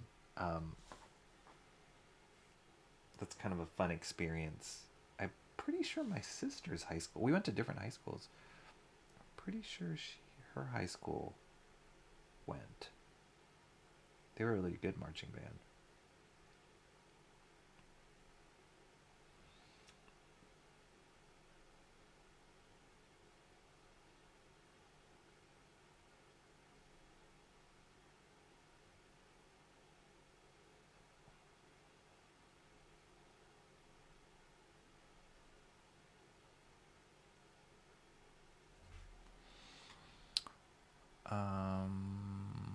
Cranberry Landers, good night, Cranberry. Thank you for coming. It's still a crazy thought, but I'm really happy for our marching band and their trip. I think the year in particular was 2004. 2004. Wow. I feel old. Didn't see your comment till now, but for those guys, it's an experience of a lifetime. Awesome one. They also play the bigger city near me, Collage Bowl, every year for 5 or so years. Wow, they must be good. She's leaned heavily into the holiday stuff. Oh, Mariah Carey. Yes, yes. Wow, that sounds hot. Sorry. I can't get the free AI music to make any Christmas music. It's all you're all over that free AI music. That's creepy. I used to ink primarily with a brush. I like the weight it gives my figures. Yeah, there is, I don't know. There's something to do with the inherent strokes that the brush makes. The like built-in thick and thin that you get that the brush makes.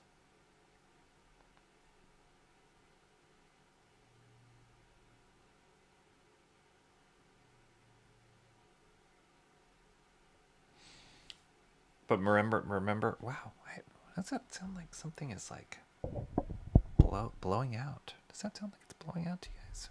That was weird. It's like something vibrating in my ears. It's blowing out. That bugs me. Remember that artist we were looking at, Peyo, who is the creator of the Smurfs? And he didn't use a brush, he used a nib, like a calligraphic nib. But the quality of that line was awesome too. So it's not that it's only what the brush can do, but there's something about me for the feel of the brush, how smooth it feels, accompanied with the line it makes. Yeah, it's just a beautiful thing.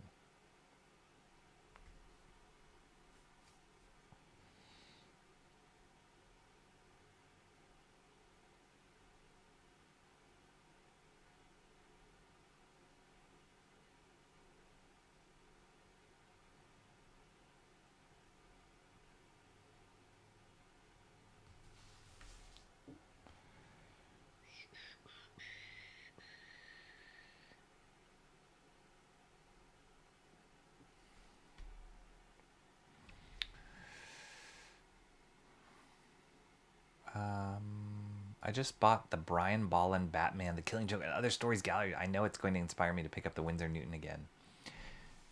And the crazy thing is that Brian Bolland now does his stuff digitally, which that is crazy. Like the amount of craft and talent he has traditionally, and that he can apply that digitally now just blows my mind. Usually it's like one or the other.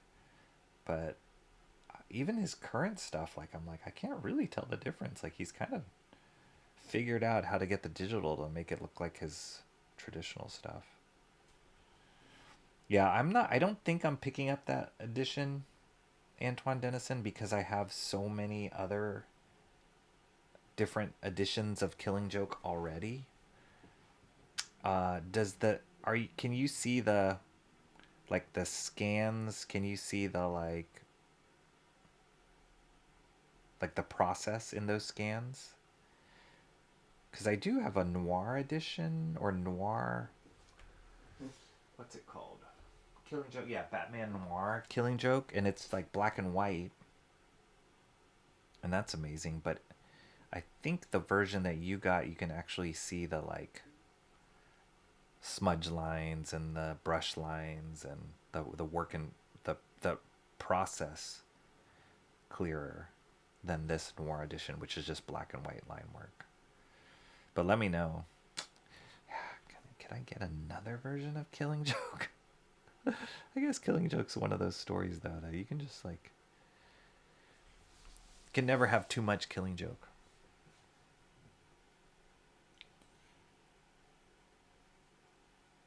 Although that story is really depressing.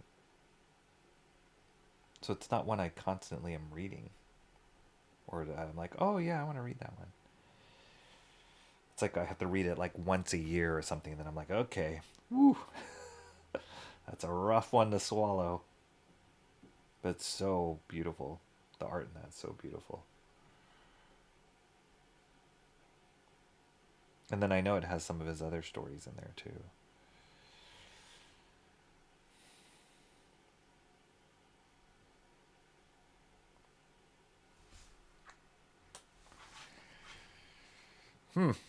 That's cool. That's kind of getting a Barry Windsor-ish feel to it. Like a lot of Barry Windsor has these like multiple shadow lines, these like line work shadow lines, which make his stuff feel like Barry Windsor-Smith. That's cool. Cool to kind of see that progress or develop. Love it.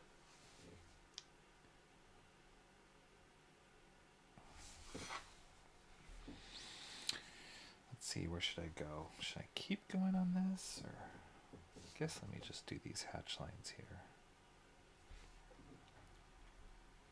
I'm glad Rocky is late night streaming. I spent all day frustratingly attempting to wrap presents. I need this. I saw somebody, I don't know who, it just popped up in my feed, but somebody was doing a gift wrapping stream, which I thought was so weird, but kind of interesting. Like they don't normally, I think they normally talk about comics or something. Who was that? I can't remember. But she did a gift wrapping stream, and the funny thing is like her setup, the lighting and stuff was all pretty nice. Like it was kind of a nice composition, and her just sitting there like wrapping presents. And I'm like, are people really gonna watch this? And there was like hundreds of people watching it at the time. So yeah, I guess there's an audience for a lot of stuff out there.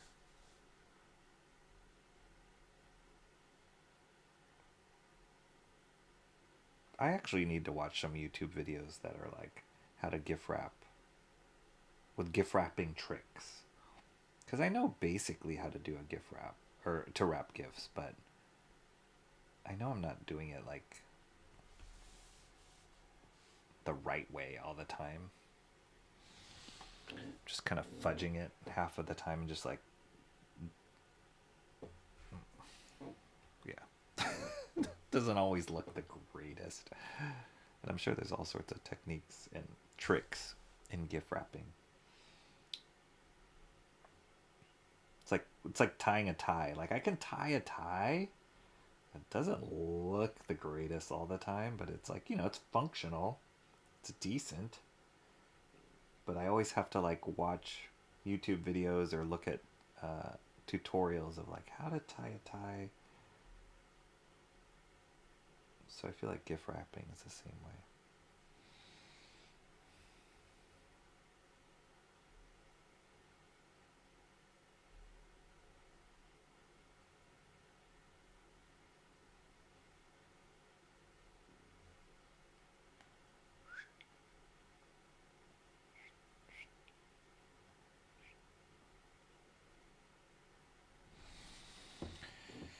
Why are you so hairy, Logan?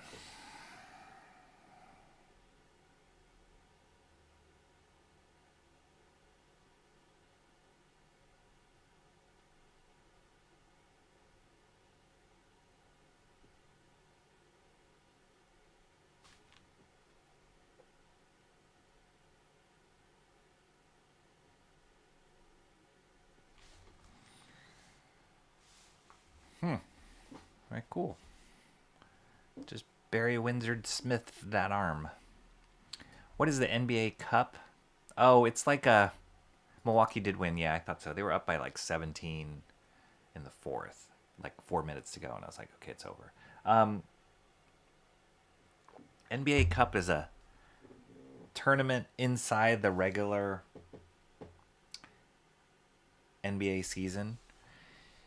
Sponsored by Emirates. I guess Emirates airline. But it's just another way for the NBA to like get people to get excited without having to wait the whole season to get to the finals. It's like a tournament within the tournament kind of thing. And they have like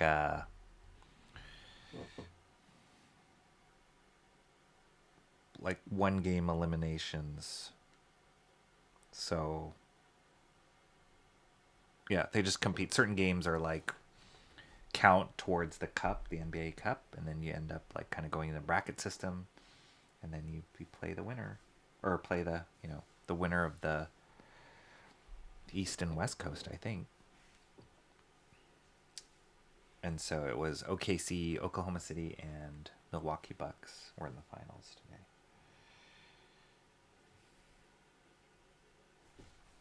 Start on this big fist, or should I start on his face? We just did a. I think I'm gonna do his face. I'm kind of warmed up now, working on this hand. I think I'm gonna start on his face. Can't say really have a favorite. Maybe Star Sands because some people in there. Oh, Discord channel. Okay, Star Sands. I don't have any social media accounts. I'm too concerned about ID theft. Yeah, I mean, I am too, but then also like, I feel like we're all kind of screwed anyway already. Like we think we can protect our identity, but it's like, no, I don't think we're as. I think the people who are stealing identities, like our stuff is just not as secure as we'd like to think it is. Like I do all sorts of things, to be careful about the information you put out there and just how much you log into things and blah blah blah. But then the company that my wife worked for, they got hacked, and so then all of a sudden, like it was, and it wasn't she got hacked, it was somebody in her company got hacked, which got into their personal files, and all of a sudden all of our stuff started appearing on the dark web, or like we started getting all these alerts about our personal stuff. So it's like, wow, even if we try and take care of our stuff as much, it just gets out there. You just hear about like medical companies getting hacked or government institutions getting hacked, and it's like, all right, everybody's got everything of my information already out there, so it doesn't matter. We're screwed. But you're probably better off, Edie Sedgwick, not having any social media content. That's probably healthier for that. The main social medias stuff that I'm on is YouTube and X. That's about it. And now Discord, but I'm not even on Discord that much, even though I signed up for it and logged into that invite that John sent me. I think the thing that I like about Discord, the potential that I like about it, is that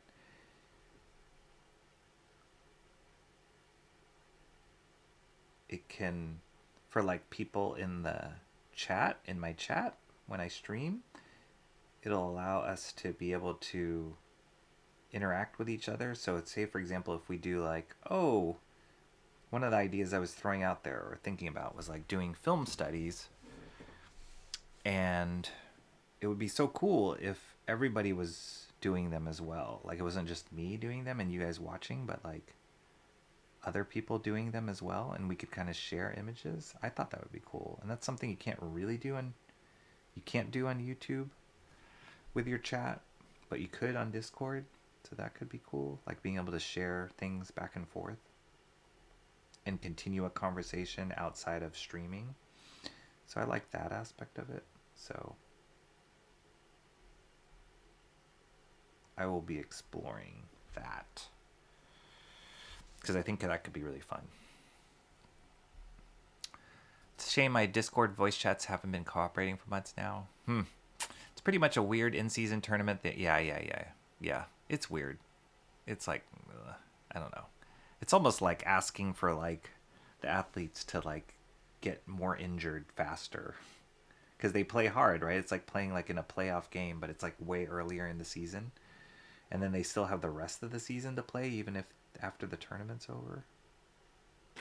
Yeah, it's a gimmick.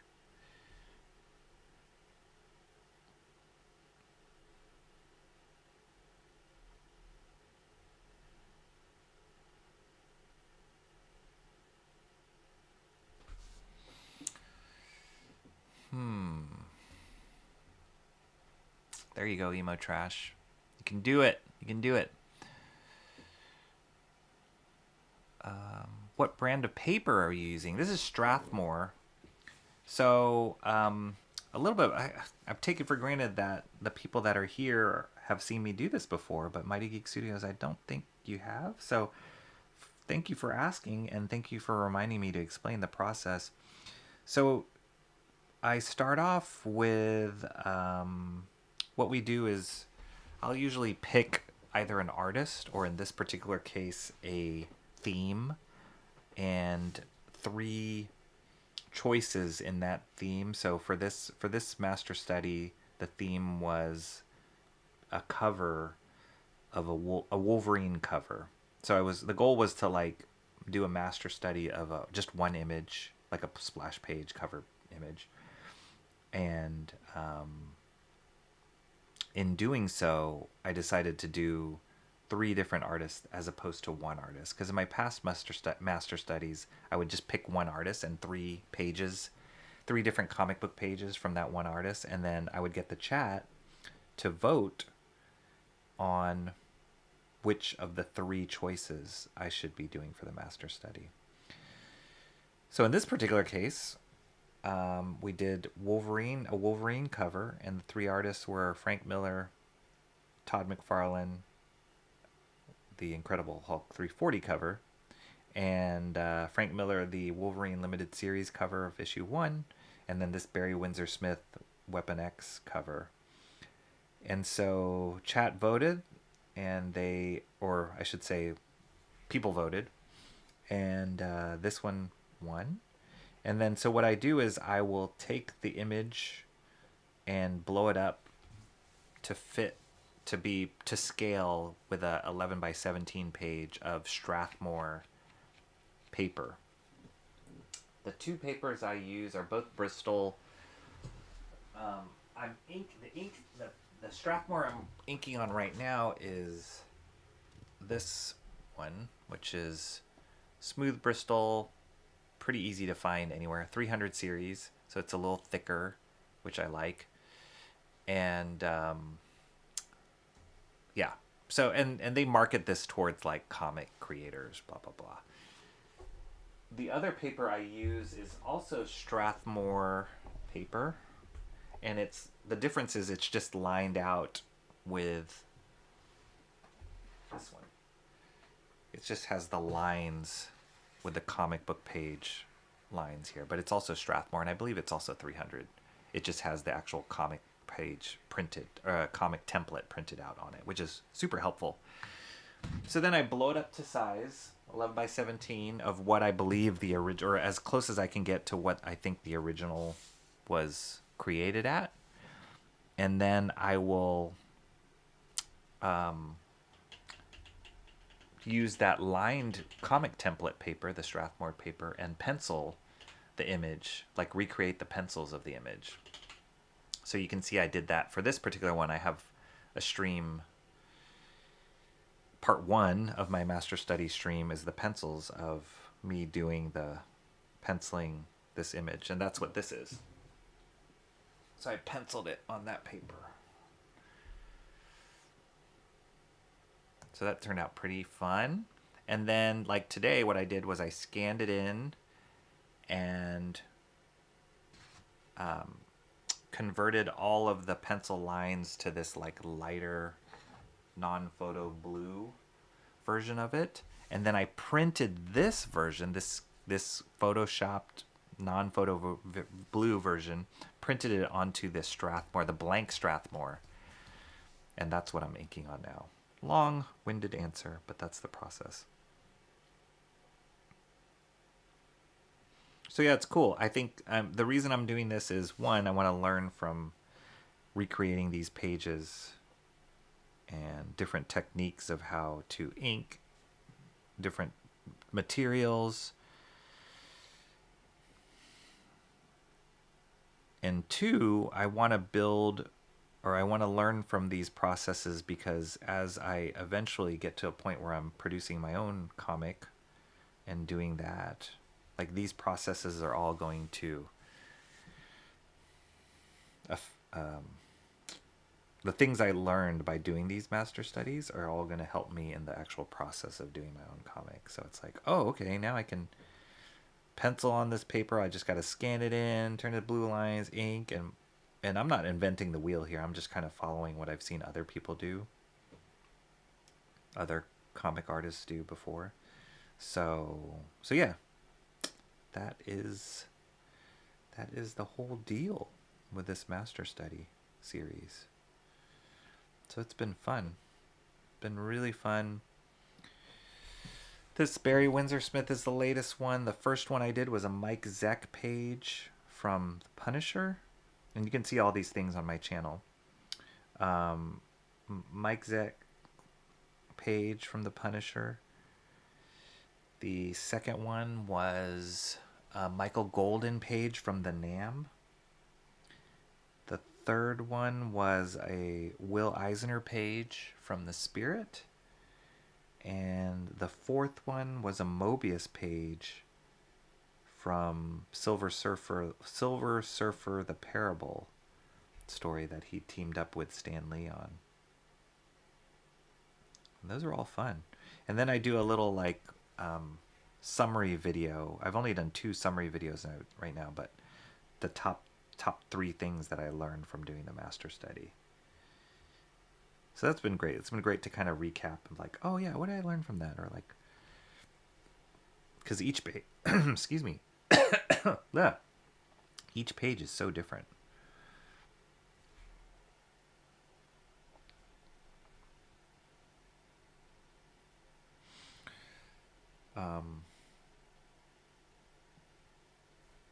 Yeah. Like the last page, the Mobius page, was the first time I was playing around with. I had used it before, but it was I hadn't in a long time used a nib inking with a nib. And so that was great. And I enjoyed it a lot more than I thought I was. But it also made me realize how much I loved inking with a brush. So it's good. It's good. Like, you never know. Like, sometimes, not that I didn't like inking with a nib, but sometimes you don't know what you do like until you do something that you don't like.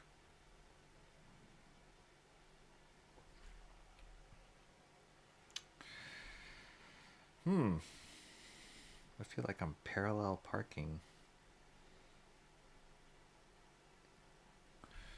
in this area here. There's like so much going on with these shadows and pieces in front of each other. Just trying to track it all.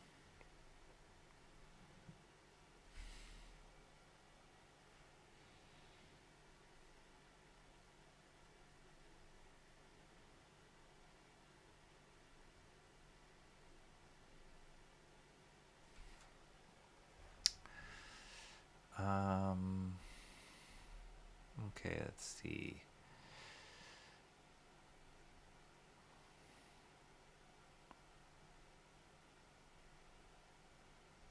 Frank Miller's Wolverine is a bit scary.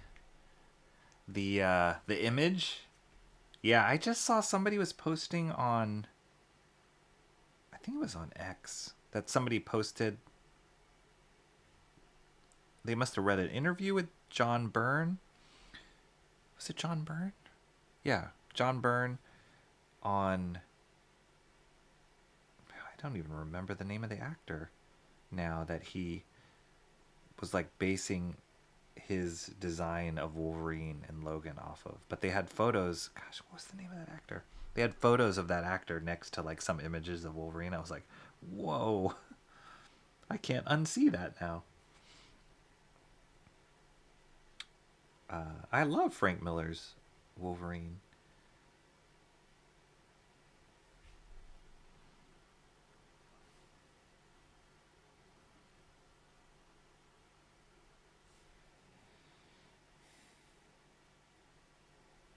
What's your Mighty Geek Studios, what's your favorite version of Wolverine? Or rendition of Wolverine, I should say.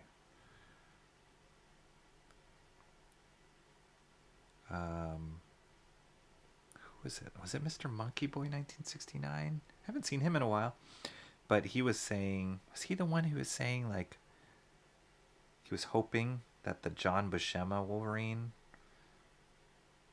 was going to be one of the choices, and I didn't put it in there. And then he stopped showing up. Maybe I offended him by not including Buscema. No, I know I didn't. I think I've offended him by not. The one page he's been pushing me to do a master study of the Jim Steranko Nick Fury page, which that is not out of the realm of possibilities, for sure. That is high on my list of like, ooh, that could be a really good one.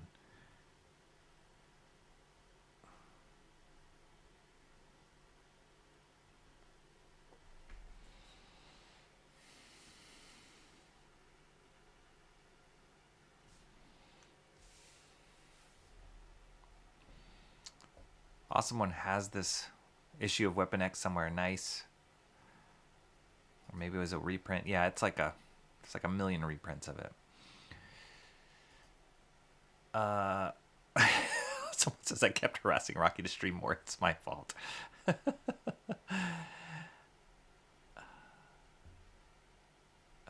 Let's see.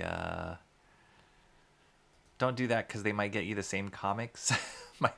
My family doesn't even dare try and get me comics because they know I buy them up so much, and none of my kids, they don't really read comics like I read comics.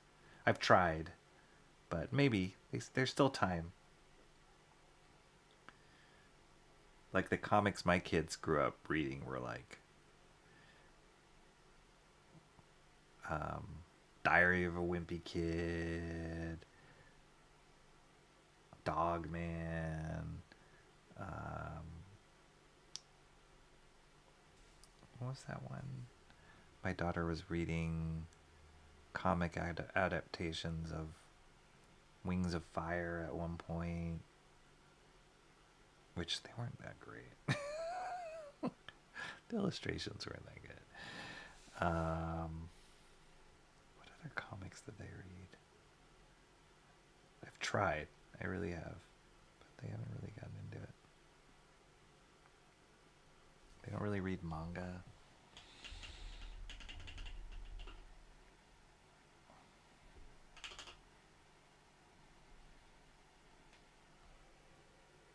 I'm gonna have to clean my water soon.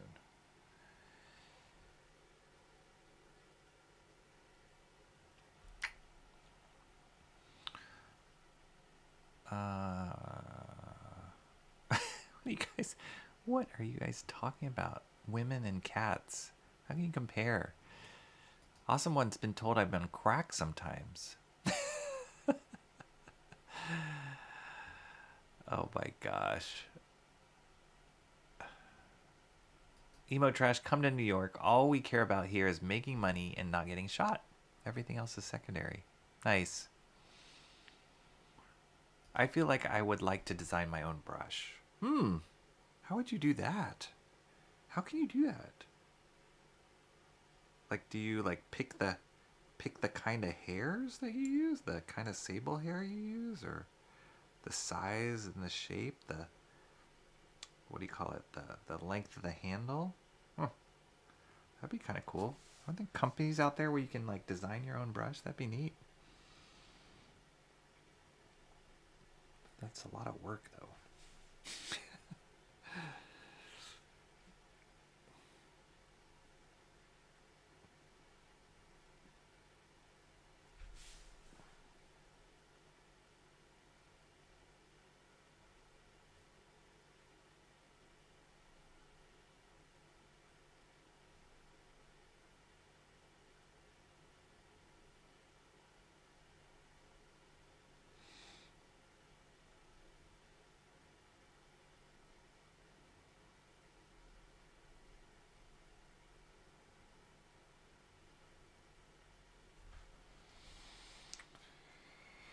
All right.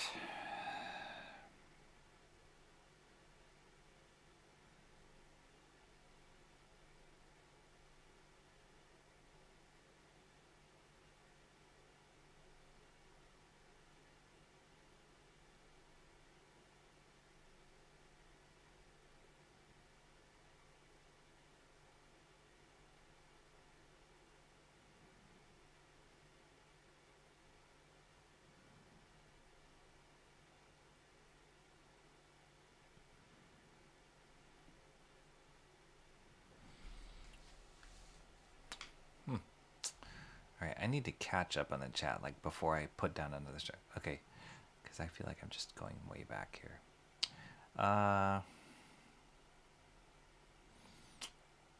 Big city isn't for everyone, but I'm a city mouse. I love it here, even though the politics drives me nuts sometimes. Yeah, New York's, there's something about New York. It's like, it's got an energy about it, like a palpable energy that's incredible. And I think, and especially for like the arts, there's something about the nightlife is amazing. The things that are there. I have a bunch of friends that live in New York, and it's just, yeah, it's incredible. I can see it burning you out though after a while, like the pace, and but it's fun to visit. Oh wait, I said I was going to catch up on chat, and then I just read one and then just started inking again. Emotress says, I'm bracing the loner life outside a very small handful of people that I continue to tolerate. That sounds like me. Edie Sedgwick is in Manhattan, approximately 66,000 people per square mile. That's why we have such tall buildings here. We're living on top of each other. And you know what? There's approximately like 2 to 4 times of that amount of rats in Manhattan as well. Have you seen that? There is a documentary called Rats. Edie Sedgwick. I don't know if you've seen it. It was directed by the late oh my gosh, the guy who directed Super Size Me, the documentary Super Size Me. His name slips me right now, but it's kind of like a horror documentary. It actually feels very, it's like the way it's told, the style that that documentary is really like creepy. But one of the places they talk about rats and different parts of the world that they focus on a few different places that have rats, and each place is different. Like the way they treat the rats or why the rats there are different. But one of them is New York, and it is frightening how many rats are there.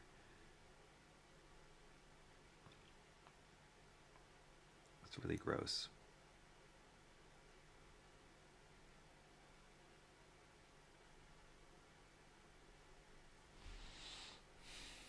Can't stop myself. Okay. Bags. Yes, bags are so easy to do gifts. Drop and cover with fluffy stuff. That's right.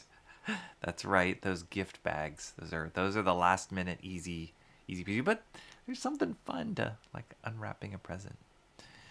I lived in a suburb for a year once. Never again. It was living death. I hated it. I would wait to get back to the city. Yes. The edition I purchased has the artifacts and so forth. I have a couple of other editions. The Bolland color version. Yep.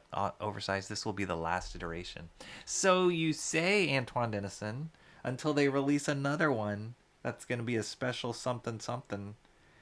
So you say. That's what I tell myself. This is the last version of The Watchmen, or this is the last version of Dark Knight Returns.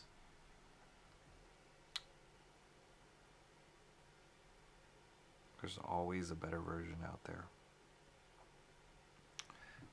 Alright, I think I need to clean my water. I will be back. Because this water's not doing me any good. Look how dirty that water is. Yuck. Alright, I'll be back. Let's try out this. Be right back. Stay frosty. Be right back.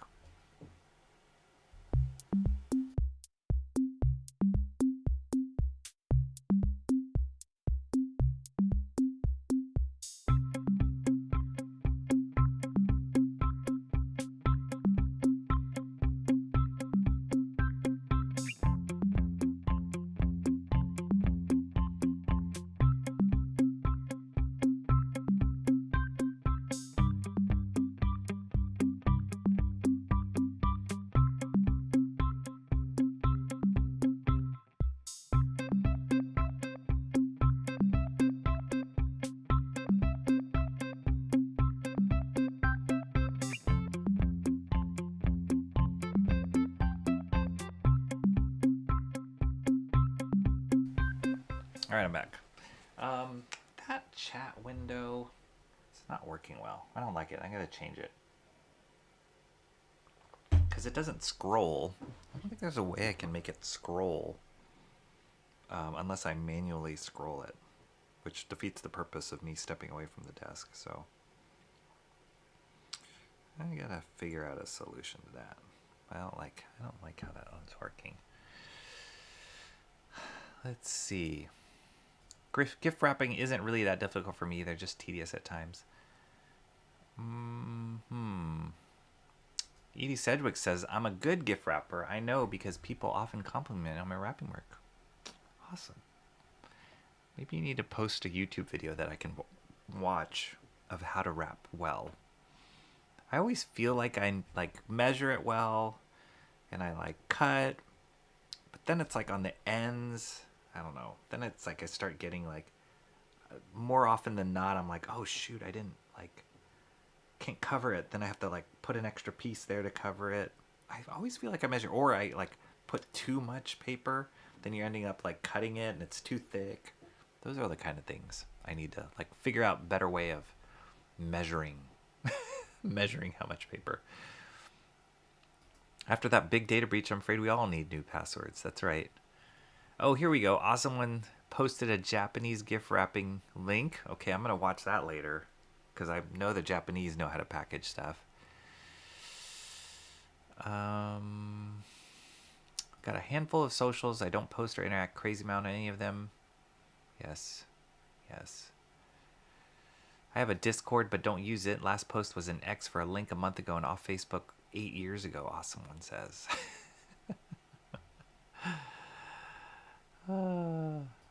Timmy Mello uses Discord to keep up with a few friends and do sketches for him. There you go. That's kind of cool. Yeah, I like that. I like that. I've been a stream watching almost nonstop for 4 years and mod on 25 channels. Some I don't even watch. And you got a D in Spanish. Emo Trash says streams were just never my thing till early this year. I'm going to say my stream got you to watch Emo Trash. That's what I'm going to say. It was me. Me that turned you into this seasoned chat stream watcher.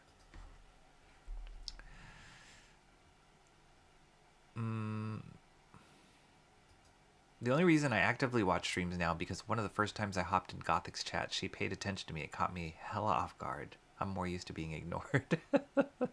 You like the attention, do ya? Yeah, she's great. She's great. She's great for somebody who has such a huge following. That she's able to engage with her chat and read people's stuff out. I also noticed with her. Oh, I just smeared. Dang it. How did that happen? Wait, I got this random mark here. Well, how did that happen? Did I put my thumb down my finger down now? Well, there's my first whiteout. Oh no, that's not a smear. That was where my brush was running out of ink. And this is a shadow. Thank goodness. But now I feel like I need to clean my inkwell because I can't see anything and I think I'm running out of ink in the inkwell.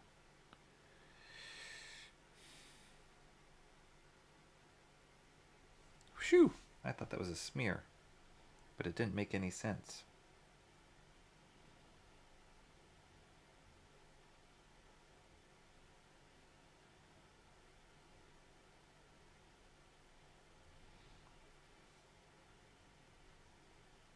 So I get that. A big draw to people being part of streams is that when they talk, they chat, that they are seen, or acknowledged at least.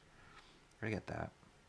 That's why I like to read my chats, but that also is why I get behind in my chats because I always feel like I gotta read what everybody's saying.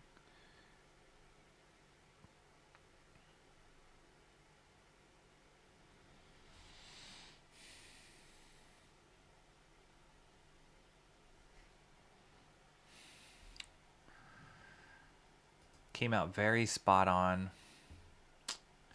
I don't know what you're talking about, Timmy Mello. I missed it. My bad. I got carried over here because she paid attention to me. John also started paying attention to me. John's awesome. We blame John why Sammy and Emo are here. We thank him and we blame him. John's awesome. For those of you who don't know John, I'm just going to assume everybody in YouTube chats knows John, because that guy gets around. But he's just such a great dude and so welcoming.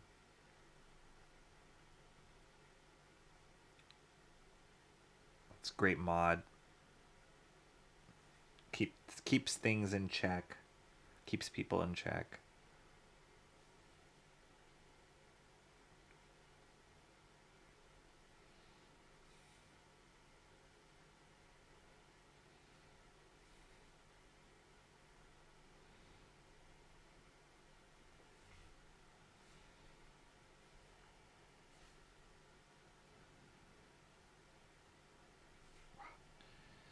These like shadows and hatch lines, tech lines, blood lines, really intertwined here, tangled.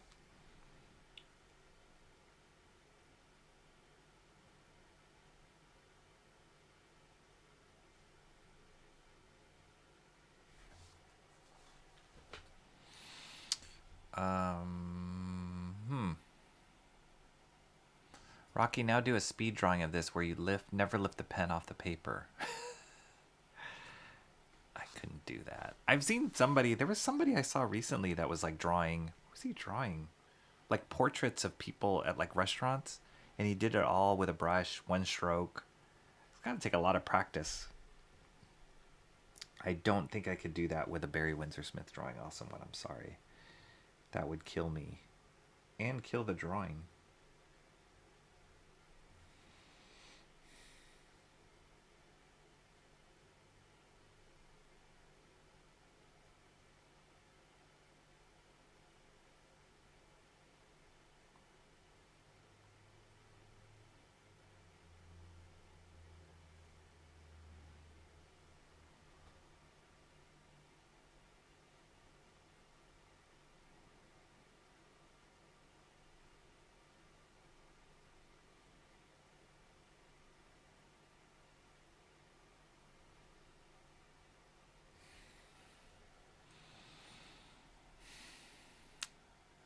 Yes, I didn't really interact with people in chat until chat started talking to me. There you go. Rocky's been yapping to someone in chat, and I ain't listened to a word of it because I was doing my own yapping. Rocky is smart. It's how he can keep drawing and talking. I don't know, but thank you for the vote of confidence. To John's fault, the two of us have become Rocky's. Yeah, he just dropped the two of you into my chat, and now where is he? Huh? He doesn't show up anymore. The techniques learned in these master studies gave me the motivation to study and draw and ink my profile picture from a DBZ reference. So these Dragon Ball Z reference. So these streams are a world of information learned. Thank you, Timmy Mello. I so appreciate you saying that. I am so happy that these little small things that I'm doing can provide you a source of inspiration. That is amazing. That blows my mind every day, that something I could be doing some weird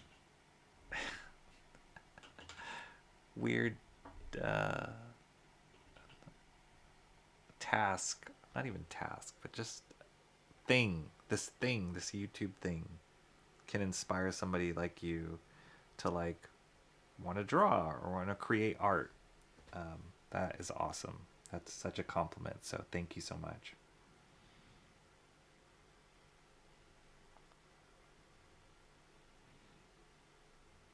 It's like when people say stuff like that, when people say, "Oh, I bought that comic because you were talking about it or you were reviewing it or things you said made me want to read it," like that's like that just brings me so much joy.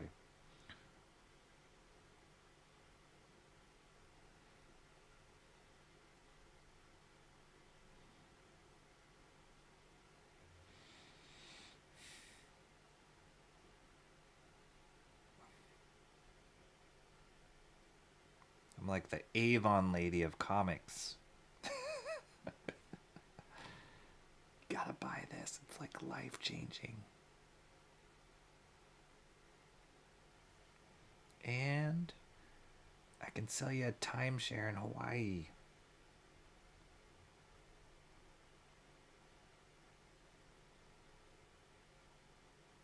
Oh my gosh, when I first got married, and for those of you who are married or I don't know if you had this experience, but like when you first get married, they totally like target you and they know like, oh, these are young naive people who are trying to start a life and like build a home. And so we would get all these like ads or like mailers at the time, I think, even, or I don't know, even emails saying like, oh, if you come to this free talk at the hotel,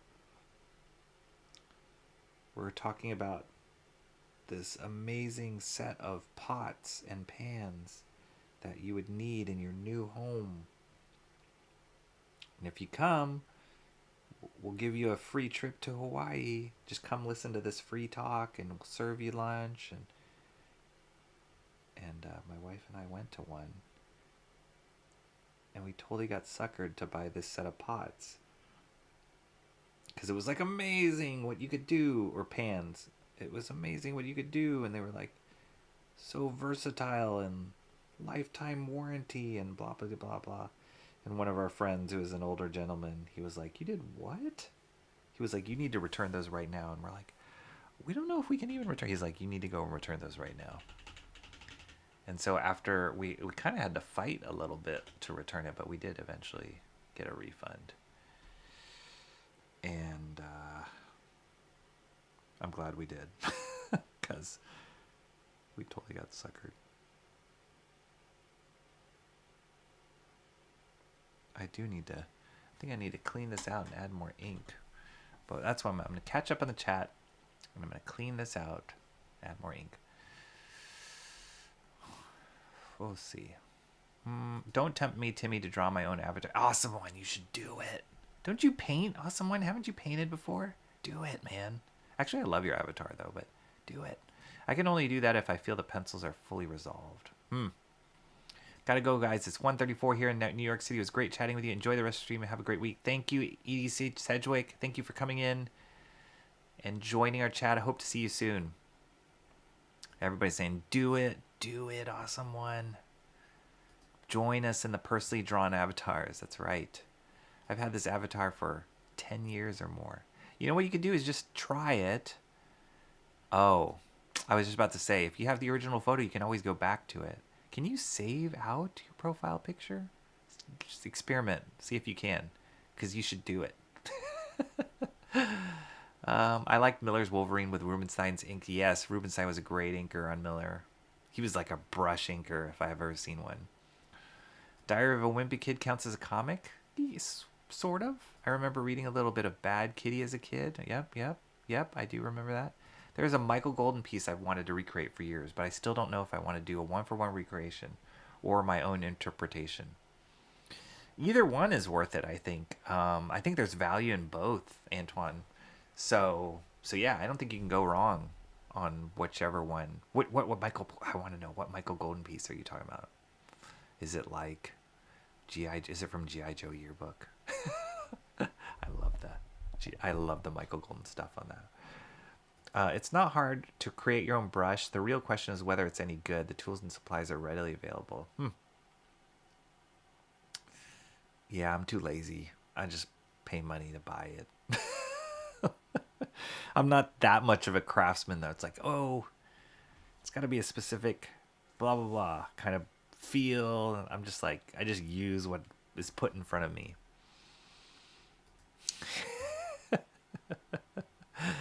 When I was in Rome, I saw the rat the size of. Oh my gosh.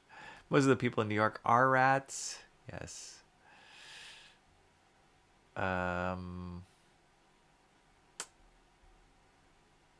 Suddenly convinced Uncranberry is asleep. Why?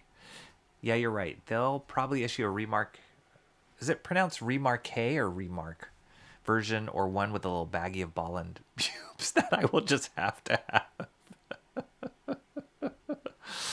If there's one thing that's going to make me spend on I've never heard that before. If there's one thing that's going to make me spend on another Brian Bolland killing joke, it's a bag of pubes.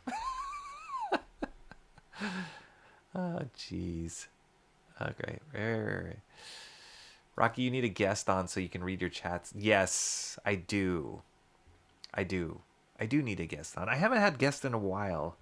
And part of that is I've been focused on the other stuff, and part of it is like people's schedules. It's been hard to like get people to schedule on, but I do.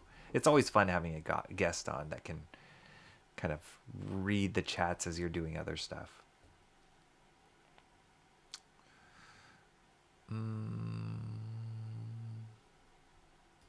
Whoa, John sleeps? All right. Rocky, stream till 3, so John has time to pop in chat. 3. Oh, that's like 1 more hour. It might happen. I don't know. We'll see. If Katie streams at like 5, like she usually does, I'm sure he'll be there. You guys are figuring out John's schedule. It's amazing. My eyeballs are fighting hard. Oh, geez. Hang in there, comrade Sammy, or just go to bed. Go to bed. You don't have to fight it. Don't fight it. Go to bed. Fight for your right to party. That's also something you can do.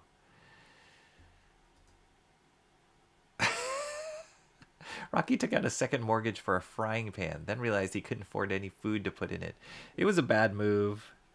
But I will say, we did get like a Hawaii, like a couple nights in a Hawaii hotel or something, and we did get to keep it, and it was legit. It actually worked. So even though we returned the pans, we got the hotel out of it. So there, take that.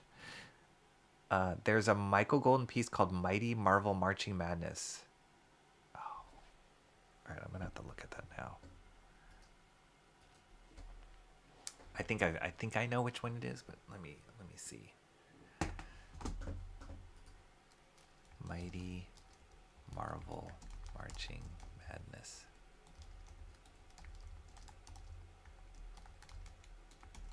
Does it have like 1,000 characters in it?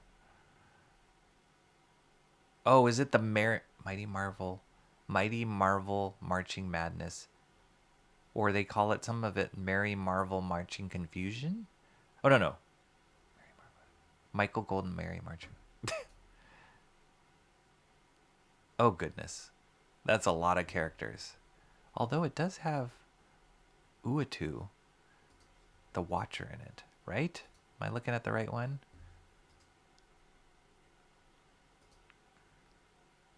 All right, let me share screen. Can I do that? Preview mode, screen share. Oh, and then zoom. I don't know. I have to make it smaller?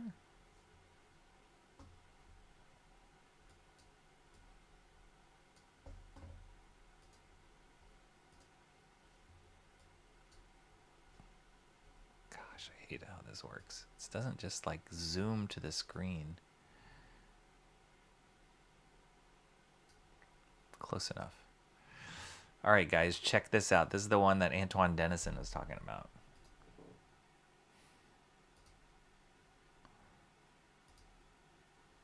That's pretty cool. That would be quite the feat to reproduce that. Oh my gosh, how many characters is that? It's like 25 different characters. That's pretty awesome, though. I didn't even have it all. Doesn't even fit all in this window that I have here. That's awesome. I love it.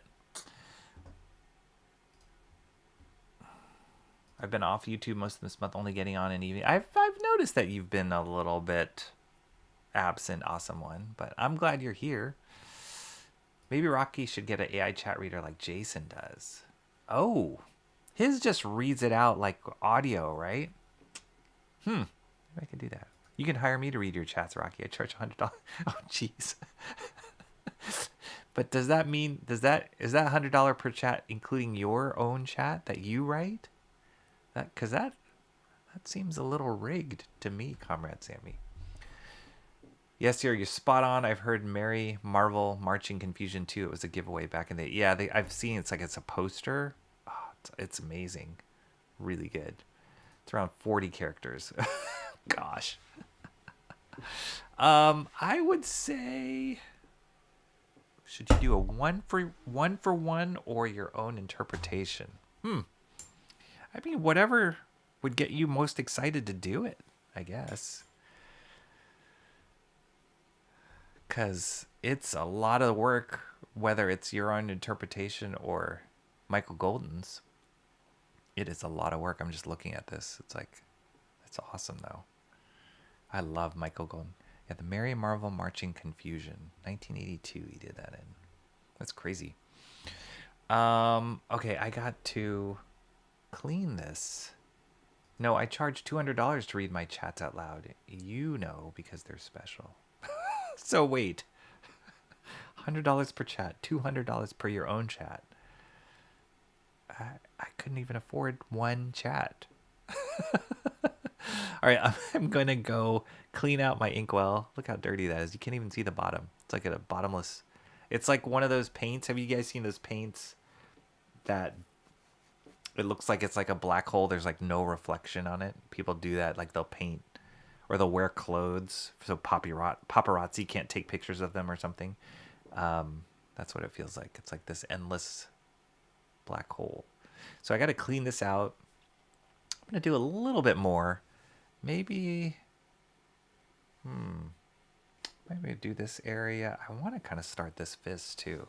So yeah, I'll do a little bit more. I know you guys are awesome for hanging out this long, but I got to clean this out before I add any more ink or else I won't be able to see anything. So I will be... I wish it was that simple. I will be right back.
All right, I'm back.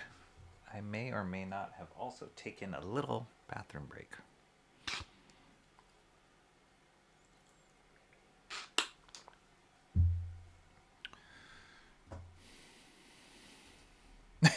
Yes, exactly. You know, just be rich. Easy. Timer scam. I feel, you know, with that, like, that little, the hourglass animation was just like a canned animation that I found and put on top of there. But I feel like I should animate something myself, like a little animated version, like an 8-bit version of myself. Whatever. Walking around on that screen too. I think that would be kind of cool to fill out that screen. Or that would be cool if you can like make a little simple video game that you guys can play while I'm taking a bathroom break. I'm talking crazy. Wow, I'm really running out of ink too. I gotta buy more ink.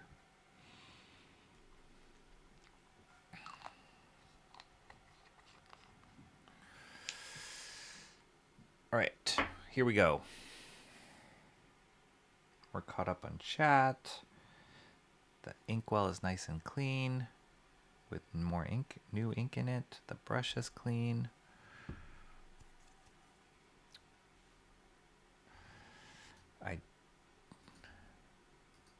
I did.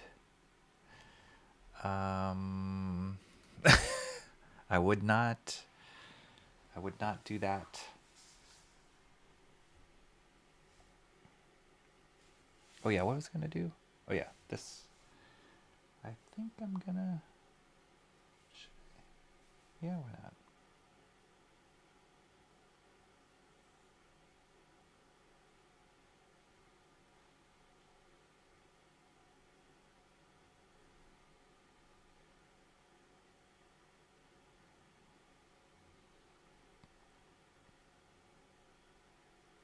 Like I use the streaming software I use is called Ecamm, and I love it. It's really great.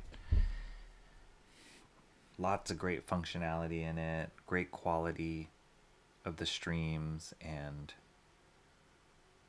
yeah, it's great. Like the Ecamm community is great too. But I have seen some cool like plugins that are in that. Not, there's another other streaming. One of the other streaming platforms is called OBS, and that's a free one. Ecamm, you have to pay a subscription, but OBS is free, and it's geared more towards PCs than Macs. The thing I love about Ecamm is it's Mac based, so that works for me because I have all my products are Apple products, or all my tech is Apple stuff. So, but OBS is more PC based, and in pretty consistent with PC users is there's a lot more power and like functionality that you can do, customizability that you can do in OBS. And I've seen some cool things that people have built. Like, for example, when they put the chat on the screen, the chat will scroll on its own. Yeah, just different cool things. I think, like, I joke, I'm like, oh, that'd be cool if I could make a video game, but I bet you could do something interactive like that in OBS, or build something that would work in OBS as opposed to Ecamm. So anyway,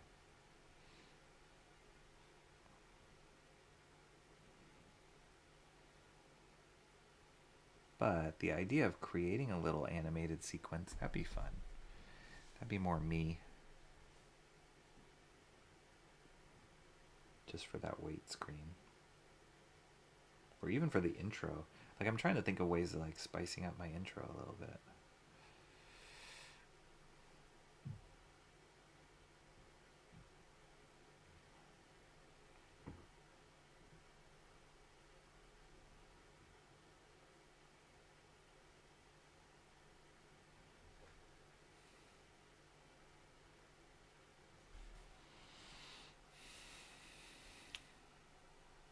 you could set up a game like that, though, I wouldn't have any knowledge as to how exactly that'd be done.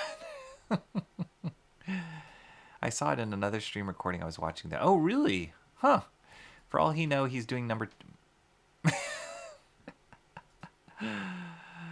Rocky's in the Apple cult. Come on now. Loggy ND, how are you? Welcome, welcome. The chat says, or the question is, where do these pieces usually go when you finish them? They go on my wall right there. So I only have 4. And then I have the pencils up here on my wall in front of me. That's why I keep looking up here when I'm referencing what I've done. I have the pencil versions up here in front. But yeah, I don't know.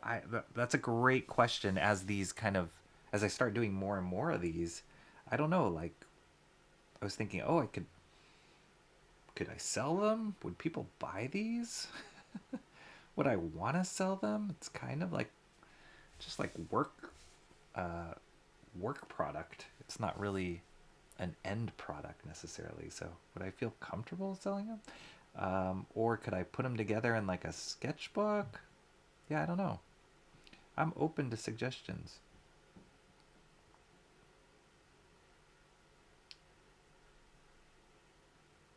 I know people do it all the time. I've seen it on eBay. I've seen it on like Etsy. I've seen it on all sorts of different seller sites where people sell like their recreation of a certain cover, and some of them are really good.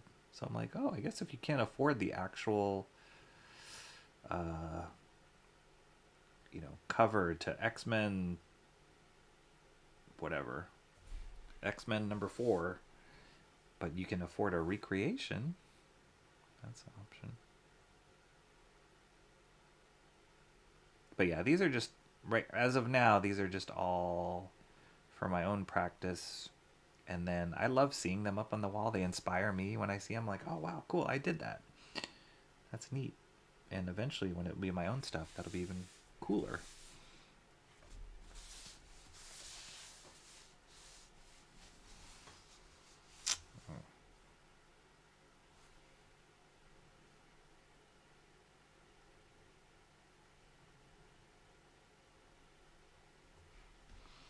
But great question, LoggyND. Thank you for coming in here. If you can hit that like, subscribe to the channel if you haven't already. I do these master studies. It's just my way of practicing, learning from great comic book artists. It's also a fun way of training myself to be able to do art and stream at the same time. And there's an argument that I'm not doing that well right now, but practice makes perfect. So just, or practice makes progress, I think is what my son told me. Can never be perfect, which I think is very, very good advice. But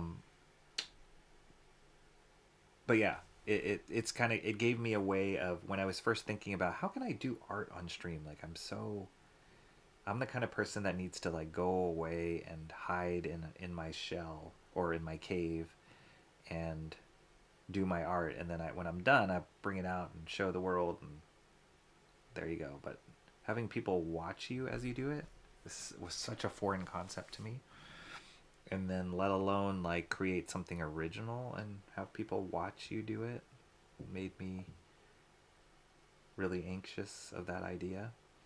So doing these master studies gave me a little bit,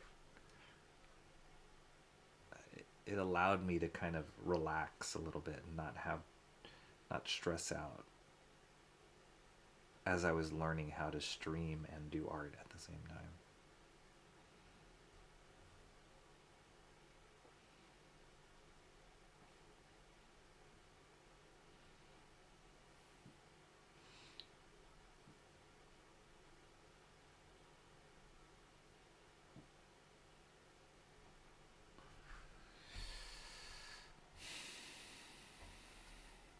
Exactly. Shant used to OBS, and when he'd have issues, I thought he was saying, that's an OBS issue.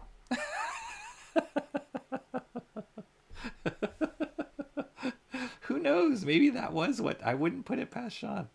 That was actually what he was saying, that it was a BS issue.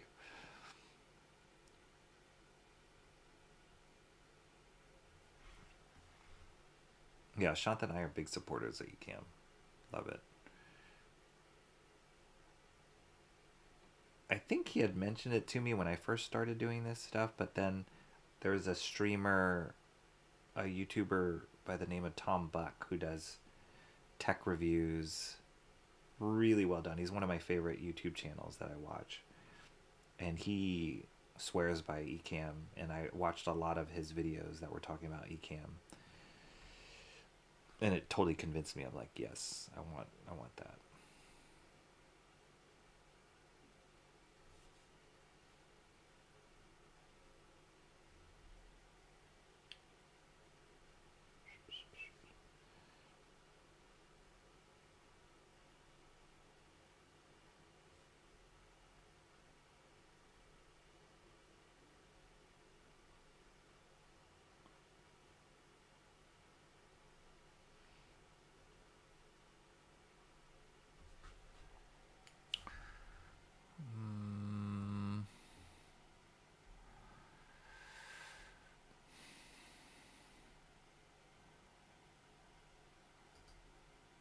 They inspire me too. I'm looking for a big sheet of paper right now. Yeah, to fit that Michael Golden image. That's like, you need one of those like dot matrix printout papers that just unfold, unfold, unfold, unfold. So you can have a huge, huge page. Frocky's gonna mindlessly rambling all night. I need a snack.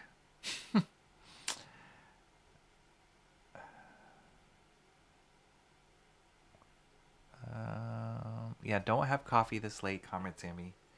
Let's see. What's a good late night snack? Cheerios? You have a bowl of Cheerios? Those are always good. I actually feel like I'm going to eat Cheerios after this stream. That would be great.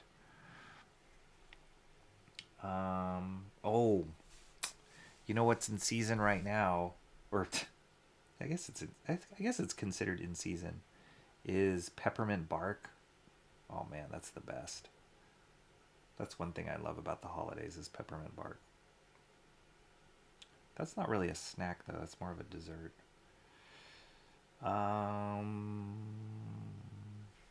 Do toast, buttered toast. Peanut butter and jelly is always a winner in my book. I love peanut butter and jelly.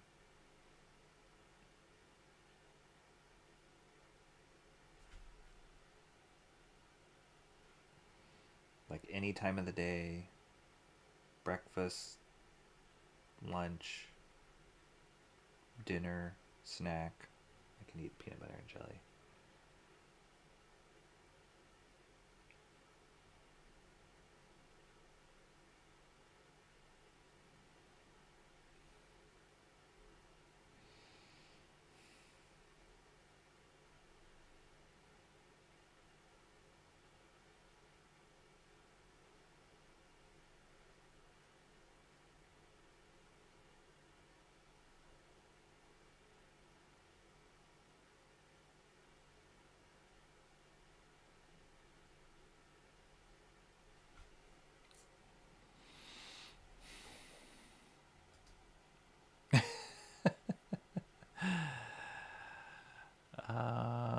Can't say the same for myself. Coffee most definitely keeps me up. Yeah, I tried that a while ago. It became underwhelming. Haven't been interested. Spinning a pen. Rubik's Cube.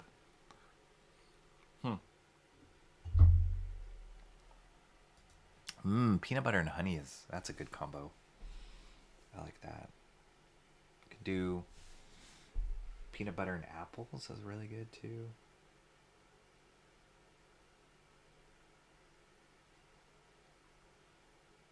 Peanut butter in anything. I can eat peanut butter in anything.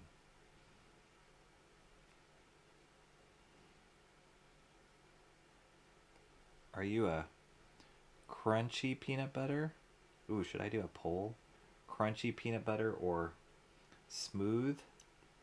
All right, let's do that. That's worth it to know. Poll of the day.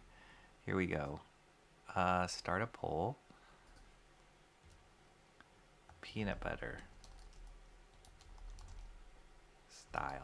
style peanut butter type, and then we'll say smooth, crunchy.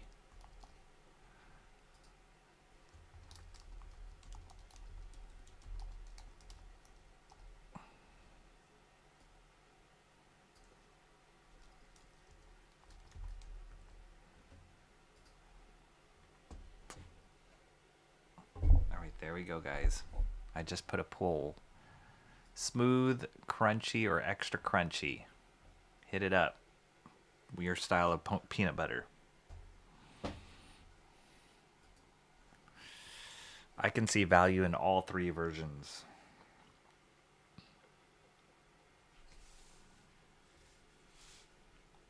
Man, now I feel like peanut butter now.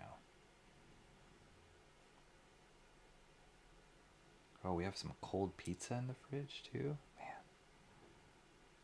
Now my stomach is grumbling. Thanks a lot. I should not be eating this late at night. None of us should be eating this late at night because, you know what? You're supposed to stop eating after like 10 p.m. or before. Stop eating after 10 p.m. or something like that because your body won't burn it.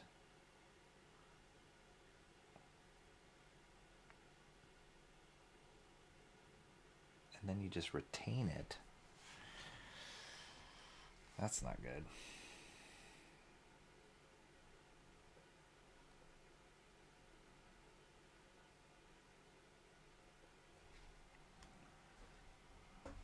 All right, let's see. What's winning? Crunchy peanut butter, 67%. It's only 3 votes. There's got to be more votes here, people. 3 votes.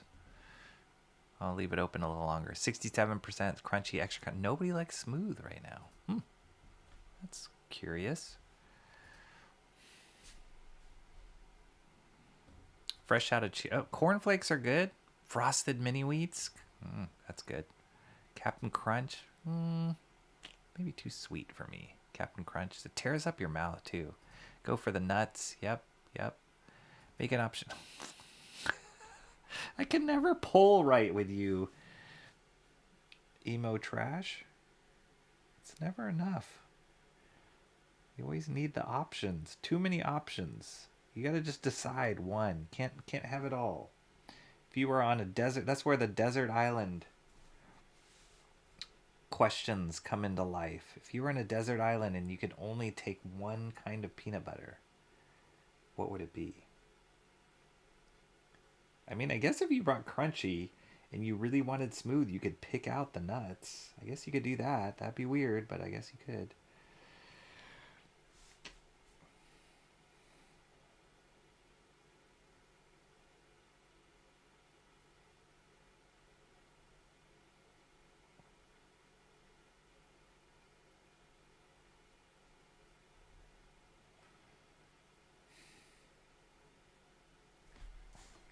Okay, wait. I got this little thing on his face. Part of his helmet.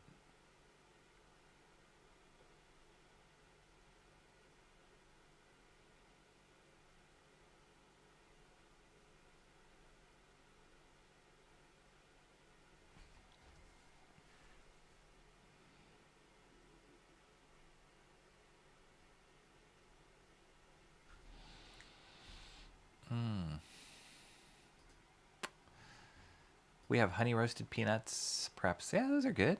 I usually have crunchy peanut butter, but smooth is good too. I thought that twirl a pen comment was coming up. dirty Antoine Dennison. I wasn't worried about snacks till peanut butter was mentioned. I'd take seeds to grow peanuts. Smart man.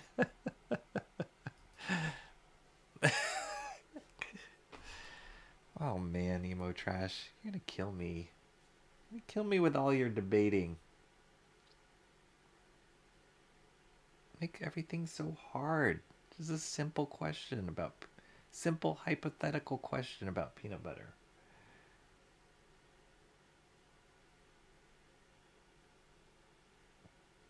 And how do you know you're not? How do I know you're not on a deserted island?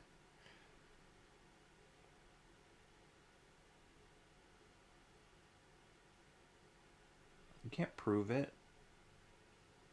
What if you're on a deserted island and you're hallucinating that you're watching YouTube of a master study talking about peanut butter?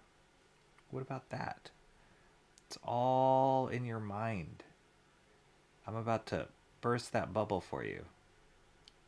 This is not real. You are actually a prisoner on a deserted island.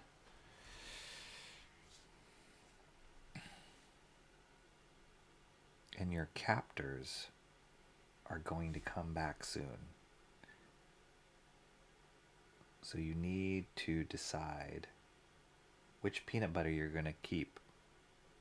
Because if they find you with both peanut butters, it's going to be bad. It's going to be really bad.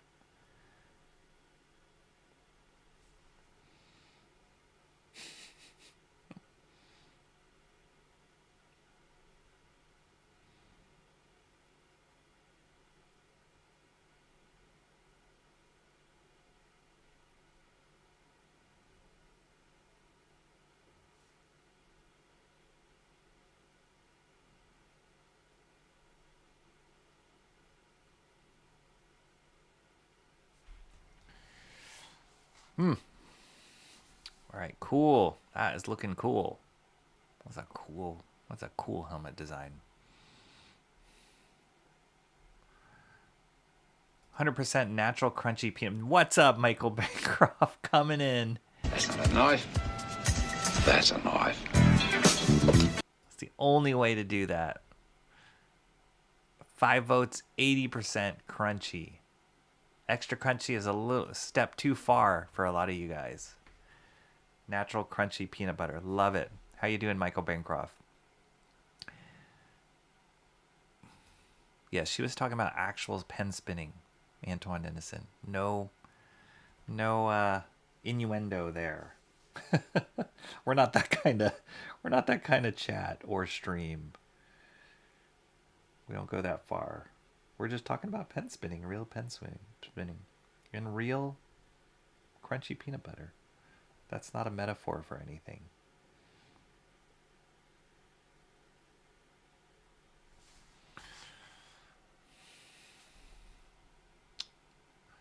Top of the morning, do you have Michael Bancroft? Rocky, I have internet access. If I'm hallucinating on a desert island and you're here in the same... Possible? It's possible.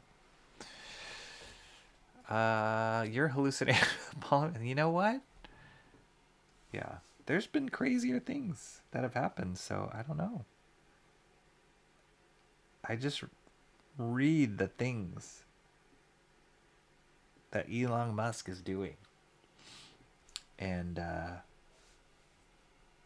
we're there, man. We are at a crossroads where humanity is going to change.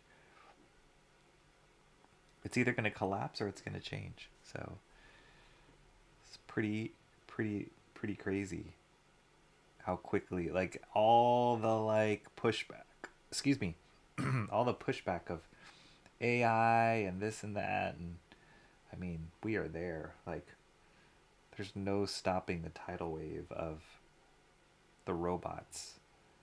What's the name of the Tesla robot he's creating? Optimus?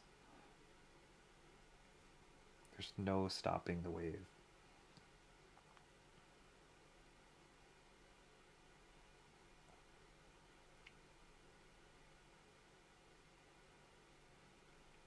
Where it's like my wife was sending me these videos. She was like, it's amazing. Look at this infant baby, like, eating food with chopsticks. And I'm like, honey, that's totally AI. That is a fake video. She's like, what? And then sure enough, she started seeing videos, more and more videos of this chubby Asian baby eating food with chopsticks. But it just got more and more elaborate. And I'm like, see? It's not real. She's like, it looks so real. I'm like, yeah. We are there, people. So how do you know? How do you know? Emo. Whether or not this is real or you're on a desert island thinking it's real.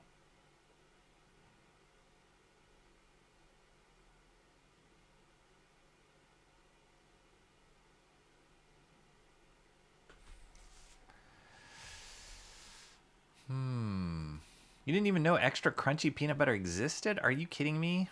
It's out there. It's just a ratio thing. It's like, yeah,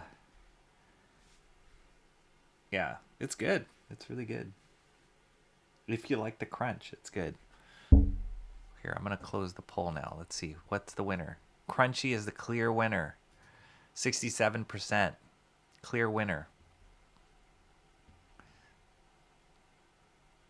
Smooth tried to enter into conversation, but couldn't get past the crunchy.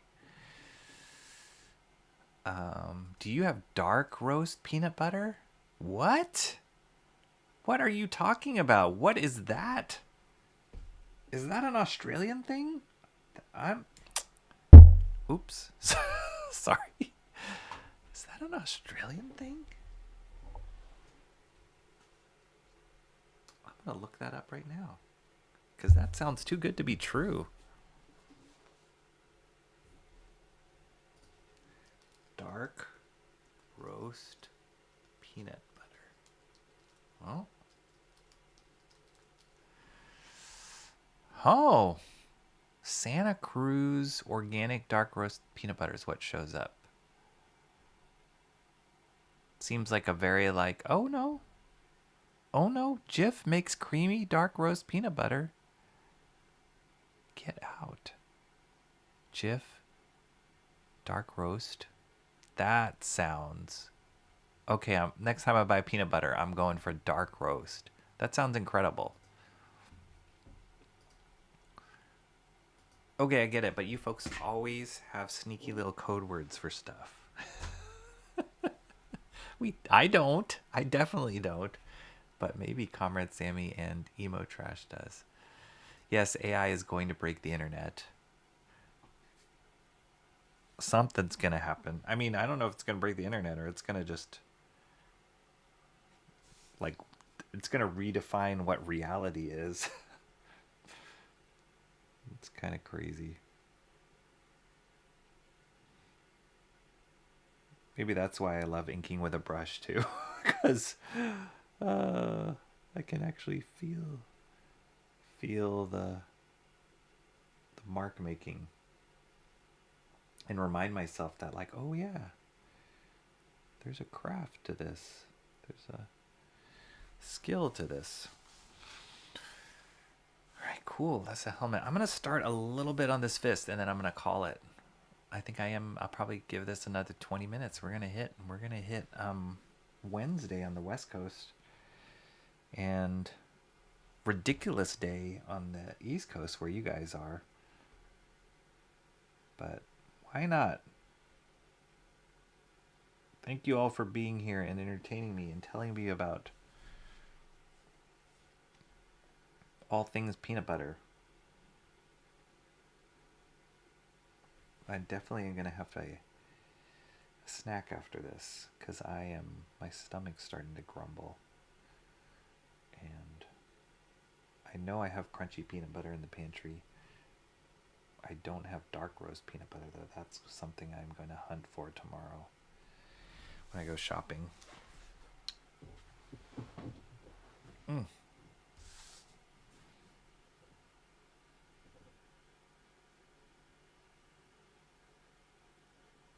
I have seen peanut butter that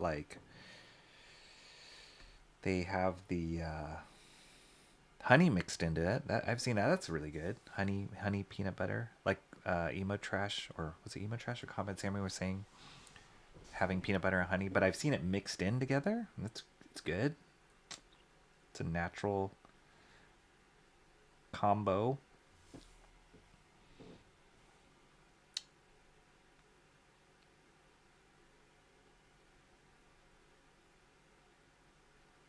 One of my guilty pleasures. I don't eat them at all.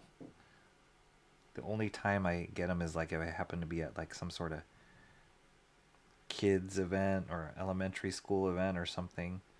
Or Crustables. Have you guys had those? It's a guilty pleasure. I'm like, oh, these are so good.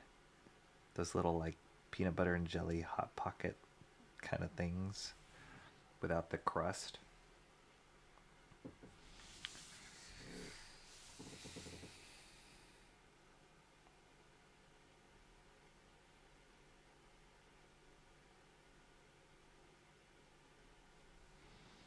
Another question is like, what's your favorite kind of jelly? Grape jelly, strawberry jelly, mixed berry jelly, or marmalade, jam. So many choices.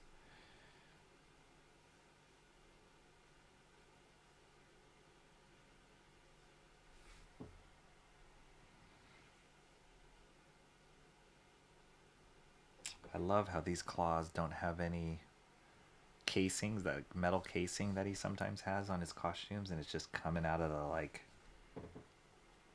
the part of his finger where the bone. That's great. Great little feeling created here by the rendering.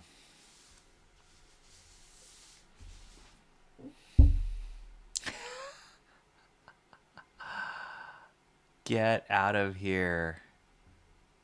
John made Goes, it. what's your name? He goes, John. John, we talked about you a lot on this stream, and I give Comrade Sammy all the credit. She said, if I go to 3 o'clock your time, you might show up. And lo and behold, 2:45, here you are. Amazing.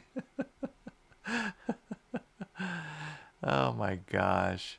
Comrade Sammy says, I stand corrected. In the pantry is creamy and extra. There you go. Extra crunchy peanut butter. You knew you needed that before you even knew it existed. See, are we in the Matrix or what? I feel like we're figuring out things here tonight, people. That reality is not reality, proven by the fact that, one, Emo Trash is on a desert island, stranded on a desert island, she doesn't even know it, and two, Comrade Sammy knows about extra crunchy peanut butter before she even knew what she already bought extra crunchy peanut butter before she even knew what it was. That just goes to show you that we are living in the Matrix. And then John shows up. It's like, is there a God or what?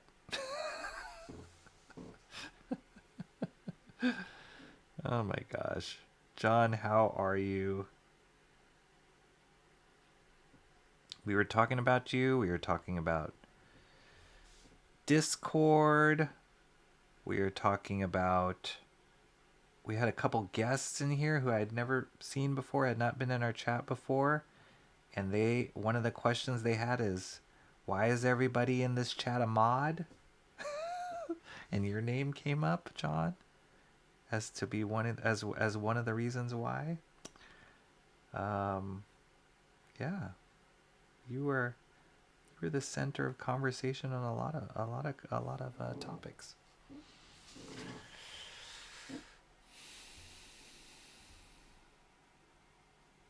Virtual people living in those AI generated videos don't know they're in a simulation. That's right. They don't know. They don't know. And that's us, right? We don't know we're living in a simulation.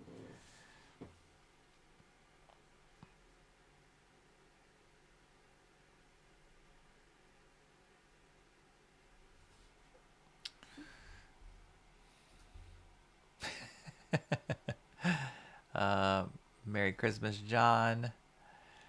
I'm hallucinating and Comrade Sammy slowly crashing out. It's what I'm eating now. It's the good stuff. Wow, okay. You have me convinced. You had me at hello, Michael Bancroft. Dark roasted peanut butter. It's a thing. It exists. It's real. It's not a figment of our imagination. And it sounds freaking amazing. So I'm going to have to go look for that.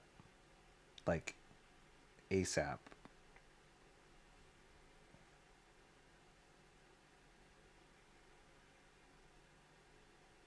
Ooh. Love these lines.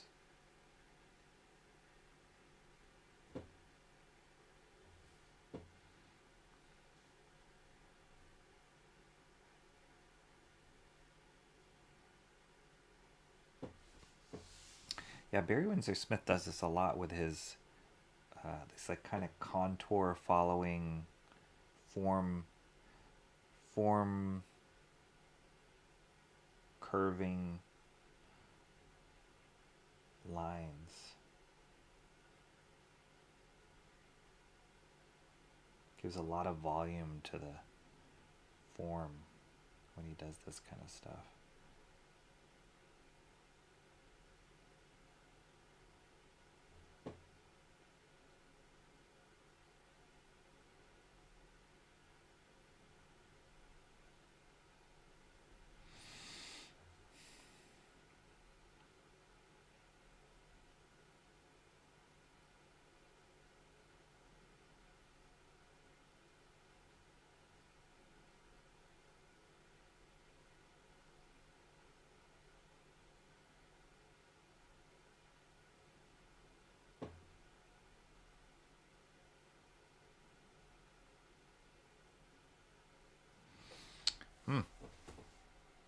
That's cool. So you can feel that knuckle right there. The like structure of that knuckle. That's pretty awesome.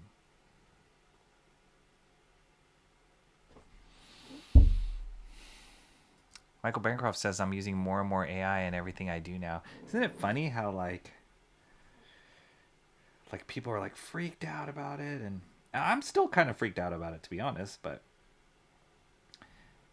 now it's just like the floodgates are kind of open, and now it's like chat GPT this and that, and you know, my son was talking about it in context of like schoolwork, and it's just everywhere now. It's like starting to become commonplace. I think I told you guys I took like a Waymo, which is self-driving car that they have here in the city. I took that for the first time a few weeks ago, and the first few moments, the first few seconds in it, I was kind of like, this is crazy. It's kind of freaky. You feel a little like out of your element, but very quickly I was like, I can get used to this. And I remember when they first showed up and they were just driving around the city by themselves, everybody's like, oh my gosh, how scary is that? Nobody's driving the car. When they first showed up, it was like somebody was driving it, and you'd see somebody driving it. And it has, I don't know if you guys have seen what the Waymo cars look like, but they have these like spinning sensors all over, and all these sensors all over the car. And so they stand out already immediately. And so when they first started showing up, people were driving them, and you're like, what is this weird sensor car driving around? And then slowly but surely you'd start seeing some of them driving around and nobody was driving in them. And you're like, oh my gosh. And it was this like novelty of like, there's another robot car. And then they opened it up to the public that you could like call them like an Uber. First it was like people were beta testing them. So if you knew somebody who could use the app or use the Waymo, then it was kind of this cool novel thing. But then I think maybe at the beginning of the year or something, they opened it up to the public, and so anybody can just download the app and set it up and then call a Waymo. And then now myself, having ridden one, so the whole time it's like, oh, this novel thing, oh cool, look at the robot car. And then I rode one, kind of broke the mystique of it a little bit. And then now I'm like, oh, I could do this all the time. Like I don't have to Uber it. I can so it's becoming like normal, then pretty sure, then pretty after a while it's gonna just be like everybody does it like all the time. It's crazy. So that's why I feel like AI, it's like already getting past that point of being this unknown, novel thing that like people are afraid of, and now people are just using it in their everyday. I have a good friend of mine who's a doctor, and we were asking him about something. We're like, oh, and what about this symptom and blah blah blah. He's like, oh, let's ask Chat GPT. Let's ask Chat GPT, and we're like, wait, what? Aren't you the specialist? He's like, no, I just asked Chat GPT. I was like, oh my gosh, it's come to that already.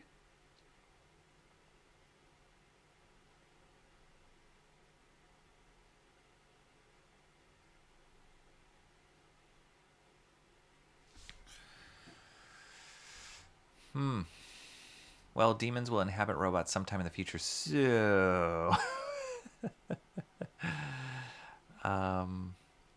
here just in time for Rocky to stop streaming. I get the AI to write my video descriptions. That's perfect, you know. I I don't use AI for.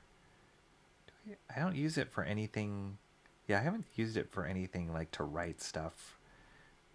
I've used it a couple times for like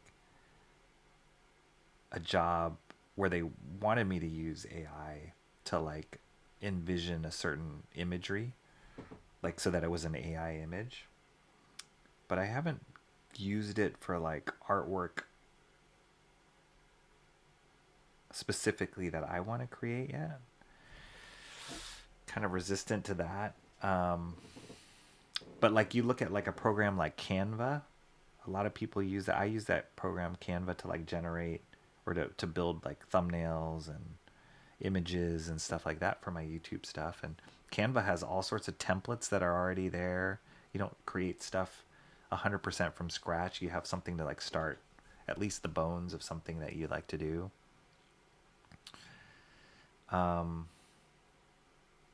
So it's like, yeah, this is just that's just become normal now. It's like, oh yeah. Before it's like, oh okay, I gotta open up Photoshop and start from a blank screen. And blah. Now you have like easy templates that you can bust out.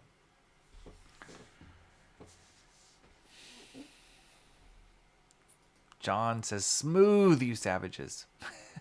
Apparently I'm hallucinating Rocky's poll about peanut butter textures. Yep. Favorite song so far is Far Away that I made or AI made. I can't stand any sweetness in peanut butter. Really? I don't like... There's some, like, you can get fresh peanut butter from the grocery store, certain grocery stores. Like, there's a Whole Foods not too far from me, which they do a lot of, like, organic, kind of bougie kind of groceries. And you can make your fresh peanut butter there, and depending on which peanuts you pick and the style of peanut butter, you can get it like pure, like just crushing nuts right there, just peanuts, nothing else added. And it's good, but it's not my preference. I do like to have some sweetness in my peanut butter, sweetness and saltiness in my peanut butter.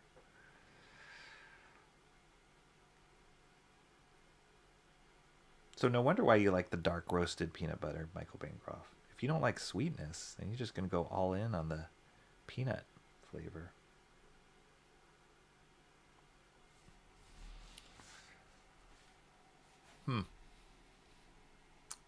Careful with that peanut butter, Rocky. Once you go dark roast, you won't go toast. Made an AI song for my mom's birthday that she really enjoyed. That's cool. Strawberry preserves, Antoine Dennison says. Yeah, that's a good one. Don't care for jelly. Don't really eat jelly enough to have a favorite.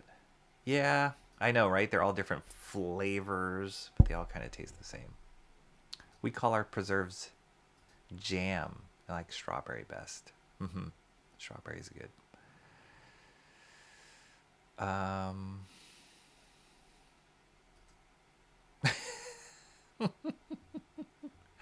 Yeah, between Emo Trash and Comrade Sammy, they kind of got your schedule pegged, John, so look out. Cookout menu. I've never heard of Cookout. That sounds amazing. If you notice on that Michael Golden piece, Wolverine's claws used to be segmented like a cat's, with each part of the keratin retracting into the prevent. What? What are you talking about? File. Let me see. History. Let me open that. Was it this one? Wait, that's one. Wolverine's claws. Oh, weird.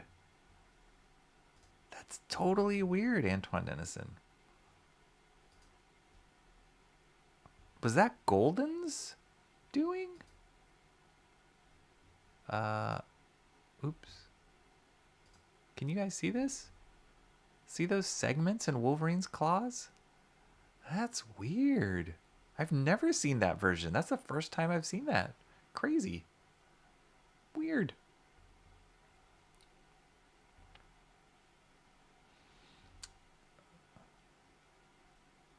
Open till 3 a.m. Not much time to order.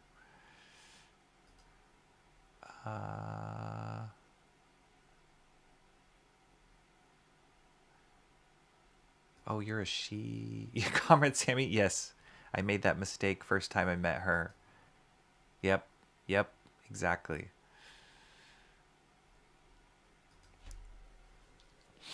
Emo Trash says, a lot of people have been the center of conversation most of the way. Sorry. It's like but this is all in your head, Emo Trash. So you are the center of the conversation. All these different bits and pieces, they all originate from you. So there. Dark roasted peanut butter is just regular peanut butter, but it's made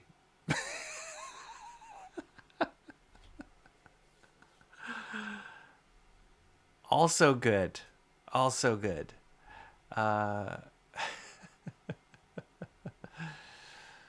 Dark roast a fine peanut. The darks roast a fine peanut. Oh my goodness. This is getting out of hand. Wasn't one of the people that discovered peanut butter?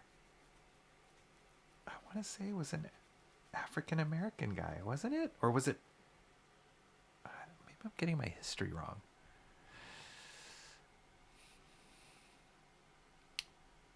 Cookout does close at 3 a.m. Cheese bites are now gone. I use AI in all of my programming. Oh, okay. I can see that. I can see that being super helpful. Like any kind of tedious tasks that, and programming has a lot of them.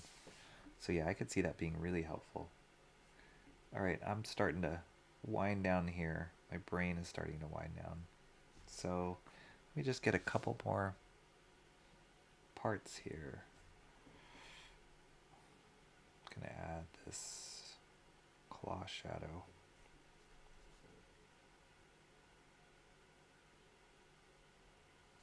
Carefully add this claw shadow.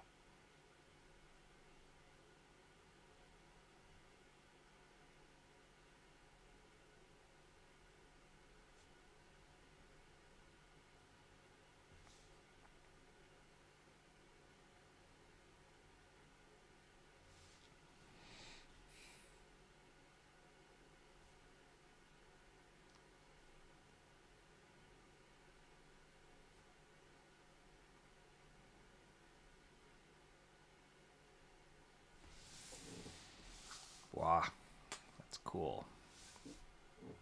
Gives it a lot of, like, makes it stand out a lot more.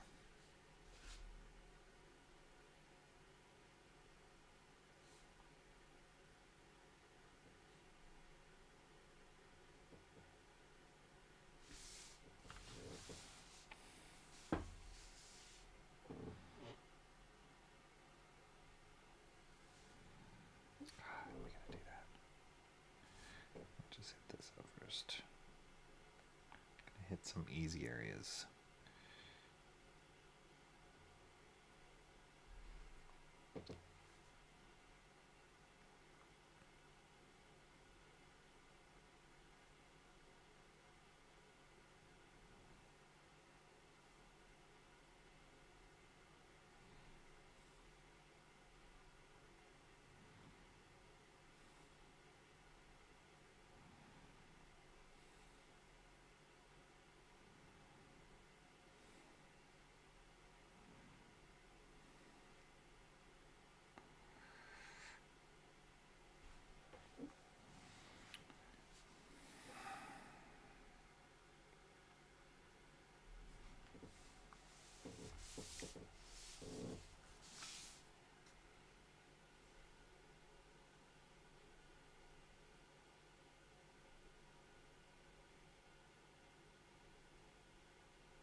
So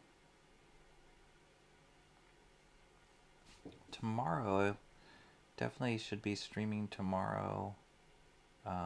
Like I had mentioned at the top of the stream, of this stream, there's quite a few books that are coming out tomorrow that I'm looking forward to. So it'll give me a lot to share with you guys as far as my Wednesday comics. And then, I mean, this is got a lot. Made good progress tonight on the inks for this guy.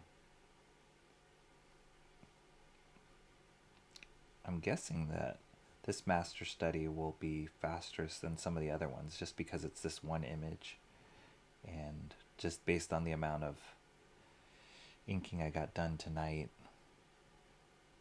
I should be flying through this pretty quick. I don't know if I'll be able to stream again before. I so admire people that can keep a somewhat regular schedule to their streams. I mean, I try to do that with my Wednesday stream at least. But yeah, before you know it, it's like new week comes by.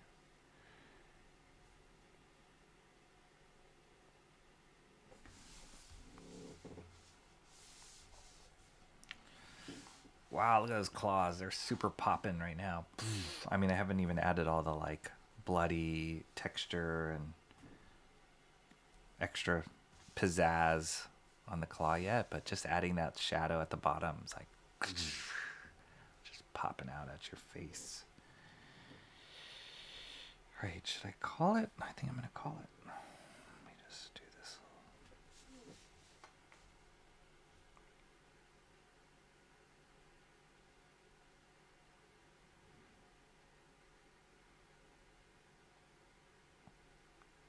Then next week we're getting into Christmas already. That'll be... Is Christmas on Wednesday next week? I think so, right? Christmas is on Wednesday. So I don't think I'm going to be streaming on next Wednesday. And or going to the comic book store. So yeah, next week will be a bit of a weird schedule. I have to figure that out.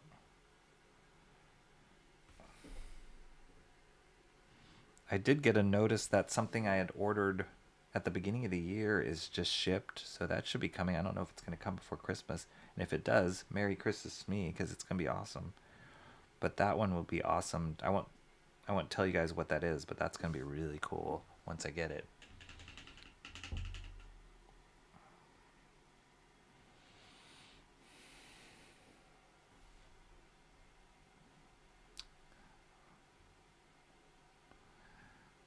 Self-driven cars are safer than humans. I agree. And if you can imagine, if all of them are self-driving, you probably, like, I don't think Waymo has had any accidents occur yet. So that's pretty amazing. And they're still on roads. They're still on roads with non-robots, right? But if they were all robots, if we were all riding robot cars, then in theory, they shouldn't get into accidents. There is that one show, I think it was called Upload. It was an Amazon Prime show I was watching. And it starts off by, it takes place in like the near future. And it starts off by the main character getting into a driverless car. And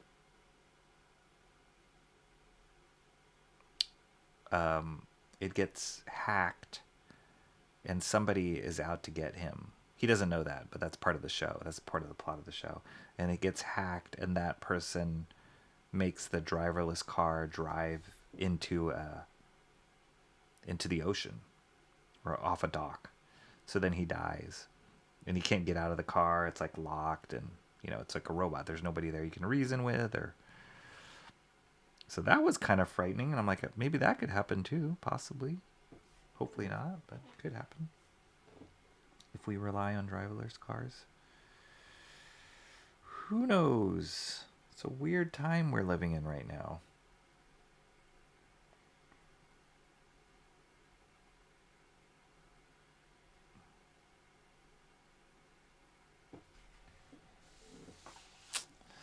But we can still ink comics. We can still talk about comics.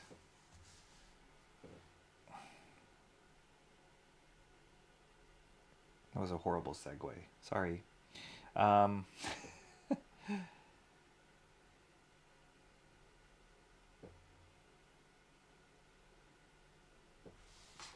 right, I gotta stop or else I'm gonna just keep going and then I'm gonna collapse. So I have to call it stop.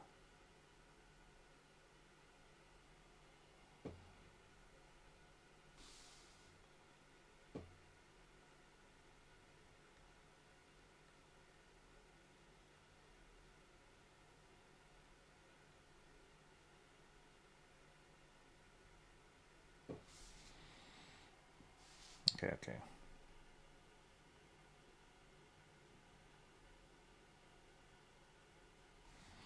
All right, I'm going to call it. There we go, guys. This is where we are at.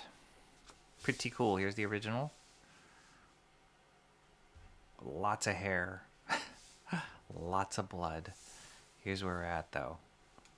Nice bit of work we got done today. Looking good. And there's already Barry Windsor isms in there. Like here. Especially has a lot to do with those contour lines that he uses to define the form. Already I'm feeling like, oh yeah, that feels very Barry Windsor-Smith. And I love it. It's great. But yeah, we're moving right along. Got through a lot more than I thought I would today.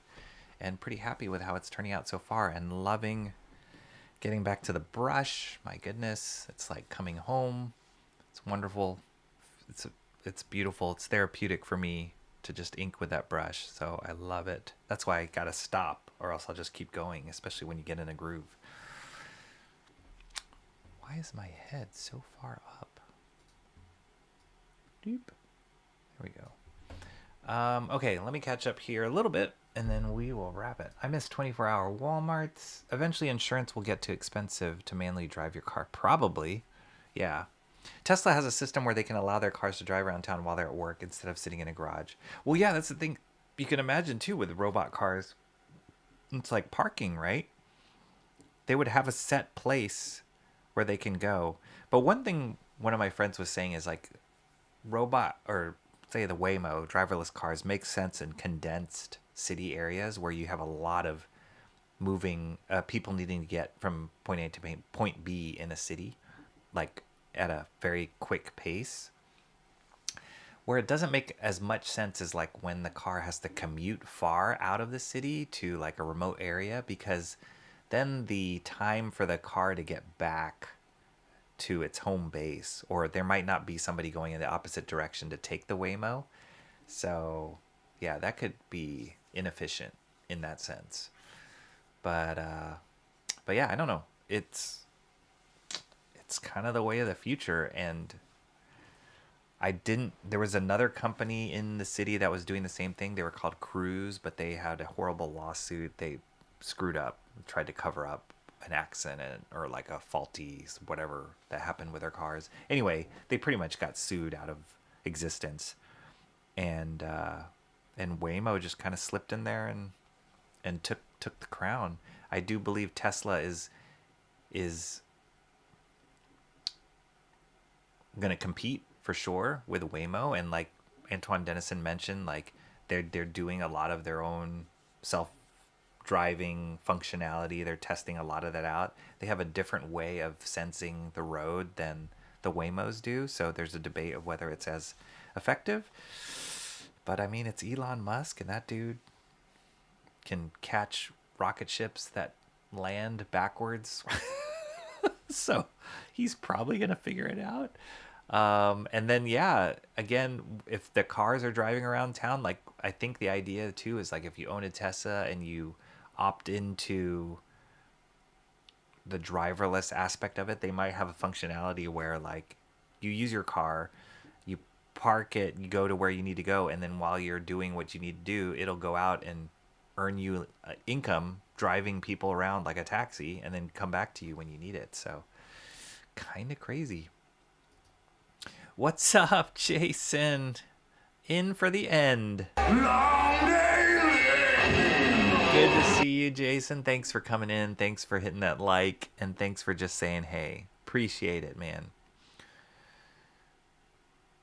What sense would that make? Wouldn't that just drain power from the car while you're busy? Get off work to a dead car. They'll figure something out. Yes, if it just did that, then it wouldn't make any sense. But I'm sure they would figure out like charging aspect of it or whatever. Antoine Dennison says, I feel sorry for the police when everyone is in self-driving cars. They won't have an excuse to pull people over. Yeah, maybe they'll have more time to do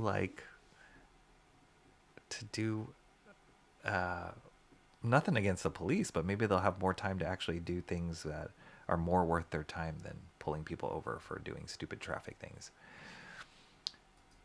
Yeah. I would have peanut butter and jelly as a snack if I could open. Wish I could help you there, Comrade Sammy. Try banging it or getting one of those rubber doohickeys. John is tracking that restaurant. I prefer salty nuts too, Rocky. Wow, I just lost. Wait, I'm behind. Way behind. We call preserves jam as well. Often use generic. I'm way behind. I'm sorry. Rocky, segments in his claws? Sure it's not reflective shine? I don't know. They look kind of like segments according to Antoine Dennison. That's weird though. I've never seen it that way. Yeah, I don't know. Golden wasn't the first, I don't believe. It was common enough back then. It makes sense considering single segment claws would inhibit. Oh, I gotcha. It's like if the claw went in, it would, yeah, he wouldn't be able to bend it. It would be stiff. I get it. I guess they kind of gave up on that though. George Washington Carver came up with the recipe. There you go. But they call it an invention because they feel sorry for us. Hey, if I came up with peanut butter, I would say I was the inventor of peanut butter. For sure. I would claim that. I would claim it. It's not just a recipe. It's a life-changing thing, peanut butter is. I'm not sure discovered is the right word. It's not like it was. Oh my gosh, you guys are amazing. I'm sorry that I'm behind on chat because this is amazing. John, you're making me hungry, dude. I thought these were Rocky's pencils. However, I see Barry Windsor-Smith as the blue line copy. They are my pencils. I just put in Barry Windsor-Smith's. This is the original pencils that I did. I just put in his signature just like he does because his signature is very much a part of his art. Like that BWS is very like distinct. Like if I did a Simonson piece, I would totally copy the Simonson signature. So I was saying earlier, John, before you were here, is maybe I'll put a RB on my version when I'm done. Who knows? But yeah, these are my pencils. My pencils, reproduction of his pencils.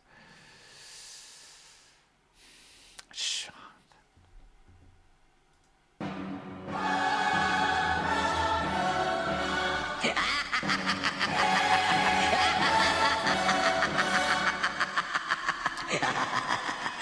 I bow down to you, man, just because I know how crazy late it is where you are.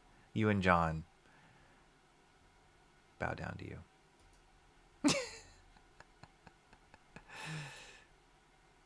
Michael Bancroft knows because he is the white and jetty. The white Shant. Let's see.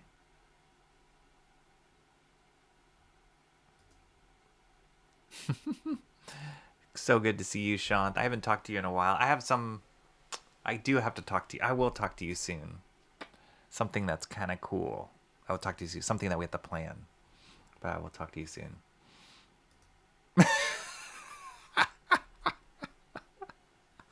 That's it. John, you nailed it. You nailed it. Because we always call...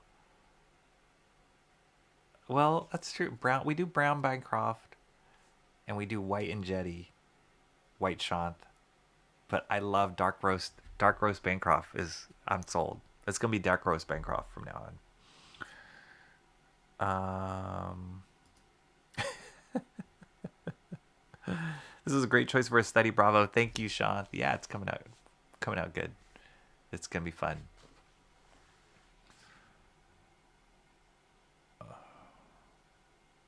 Groove is in the heart. Now I got that song stuck in my head. Oh, are you talking about... Oh, Adobe. That's what you're talking about, Emo Trash. Yikes. Their subscription model is horrible. It's horrible. And we've all had to kind of...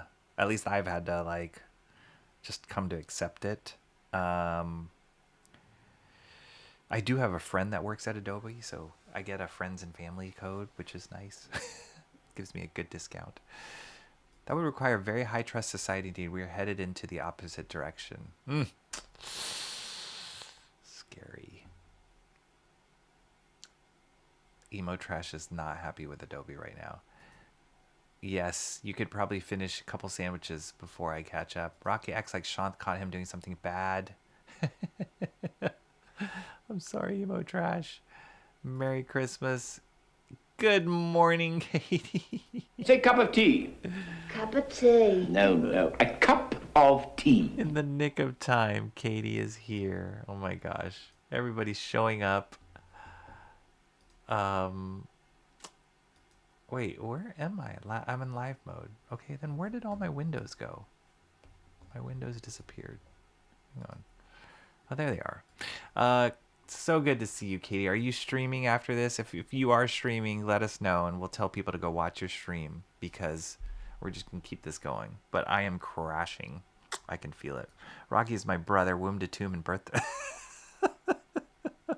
Amen. I love it. If peanut butter is an invention, I'll smash an egg, call it egg butter, and wait for my Nobel Prize. Good idea. I have the subscription. They increased it from $50 to $65 recently. Ugh. Yeah, I used to like when you could get it by buying the discs. Man, I would hold on to those discs, and I would just stick with my version, right? Like Photoshop. I don't know how long I held on to like Photoshop 4 or whatever it was. I think it was 4 was the main one I held on to. I think I did like every other one. So it was like 4, 6, 8, and then it started going into like weird numbers or names after that, I think. Did they do X or 10? I think they did. Yeah.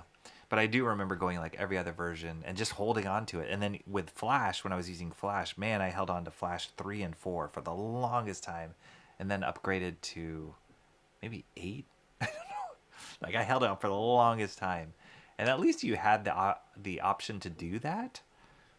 But now with the stupid subscription model, it's like you just can't get around it. So it kind of sucks.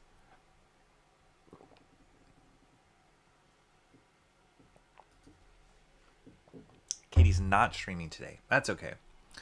But awesome to see it, Katie. Katie's Discord is the one I joined, which I felt very welcome while I was there. I have no idea what to do with it or what I'm doing, but I'm just going to watch. I'm just going to be a lurker, Katie, and observe what you do in your Discord. The audio chat stuff freaks me out. That's one thing I'm like, what is this? How does this work? But, we'll see. We'll see how it goes. But you're my model right now, Katie, for Discord, so teach me everything. You and John both. Antoine Dennis says, I'm not the... You know what, Antoine Dennison? We wanted to make you a mod before, and then you said you don't like that kind of stuff. But I'm gonna do it, just because I think this is a subliminal... This is a passive-aggressive message here. I'm gonna do it. You can't stop me. Unless you start doing crazy things. And I just feel like doing it because it's late. You've been here. You've been showing up in my chat quite a bit. And you have great discussion. You're looking at Michael Golden, for Pete's sake. So welcome to the Mod Squad, Antoine Dennison, whether you like it or not. Welcome. We had to do one today, right? I love the disc. I wish we could go back to that. Yeah, me too.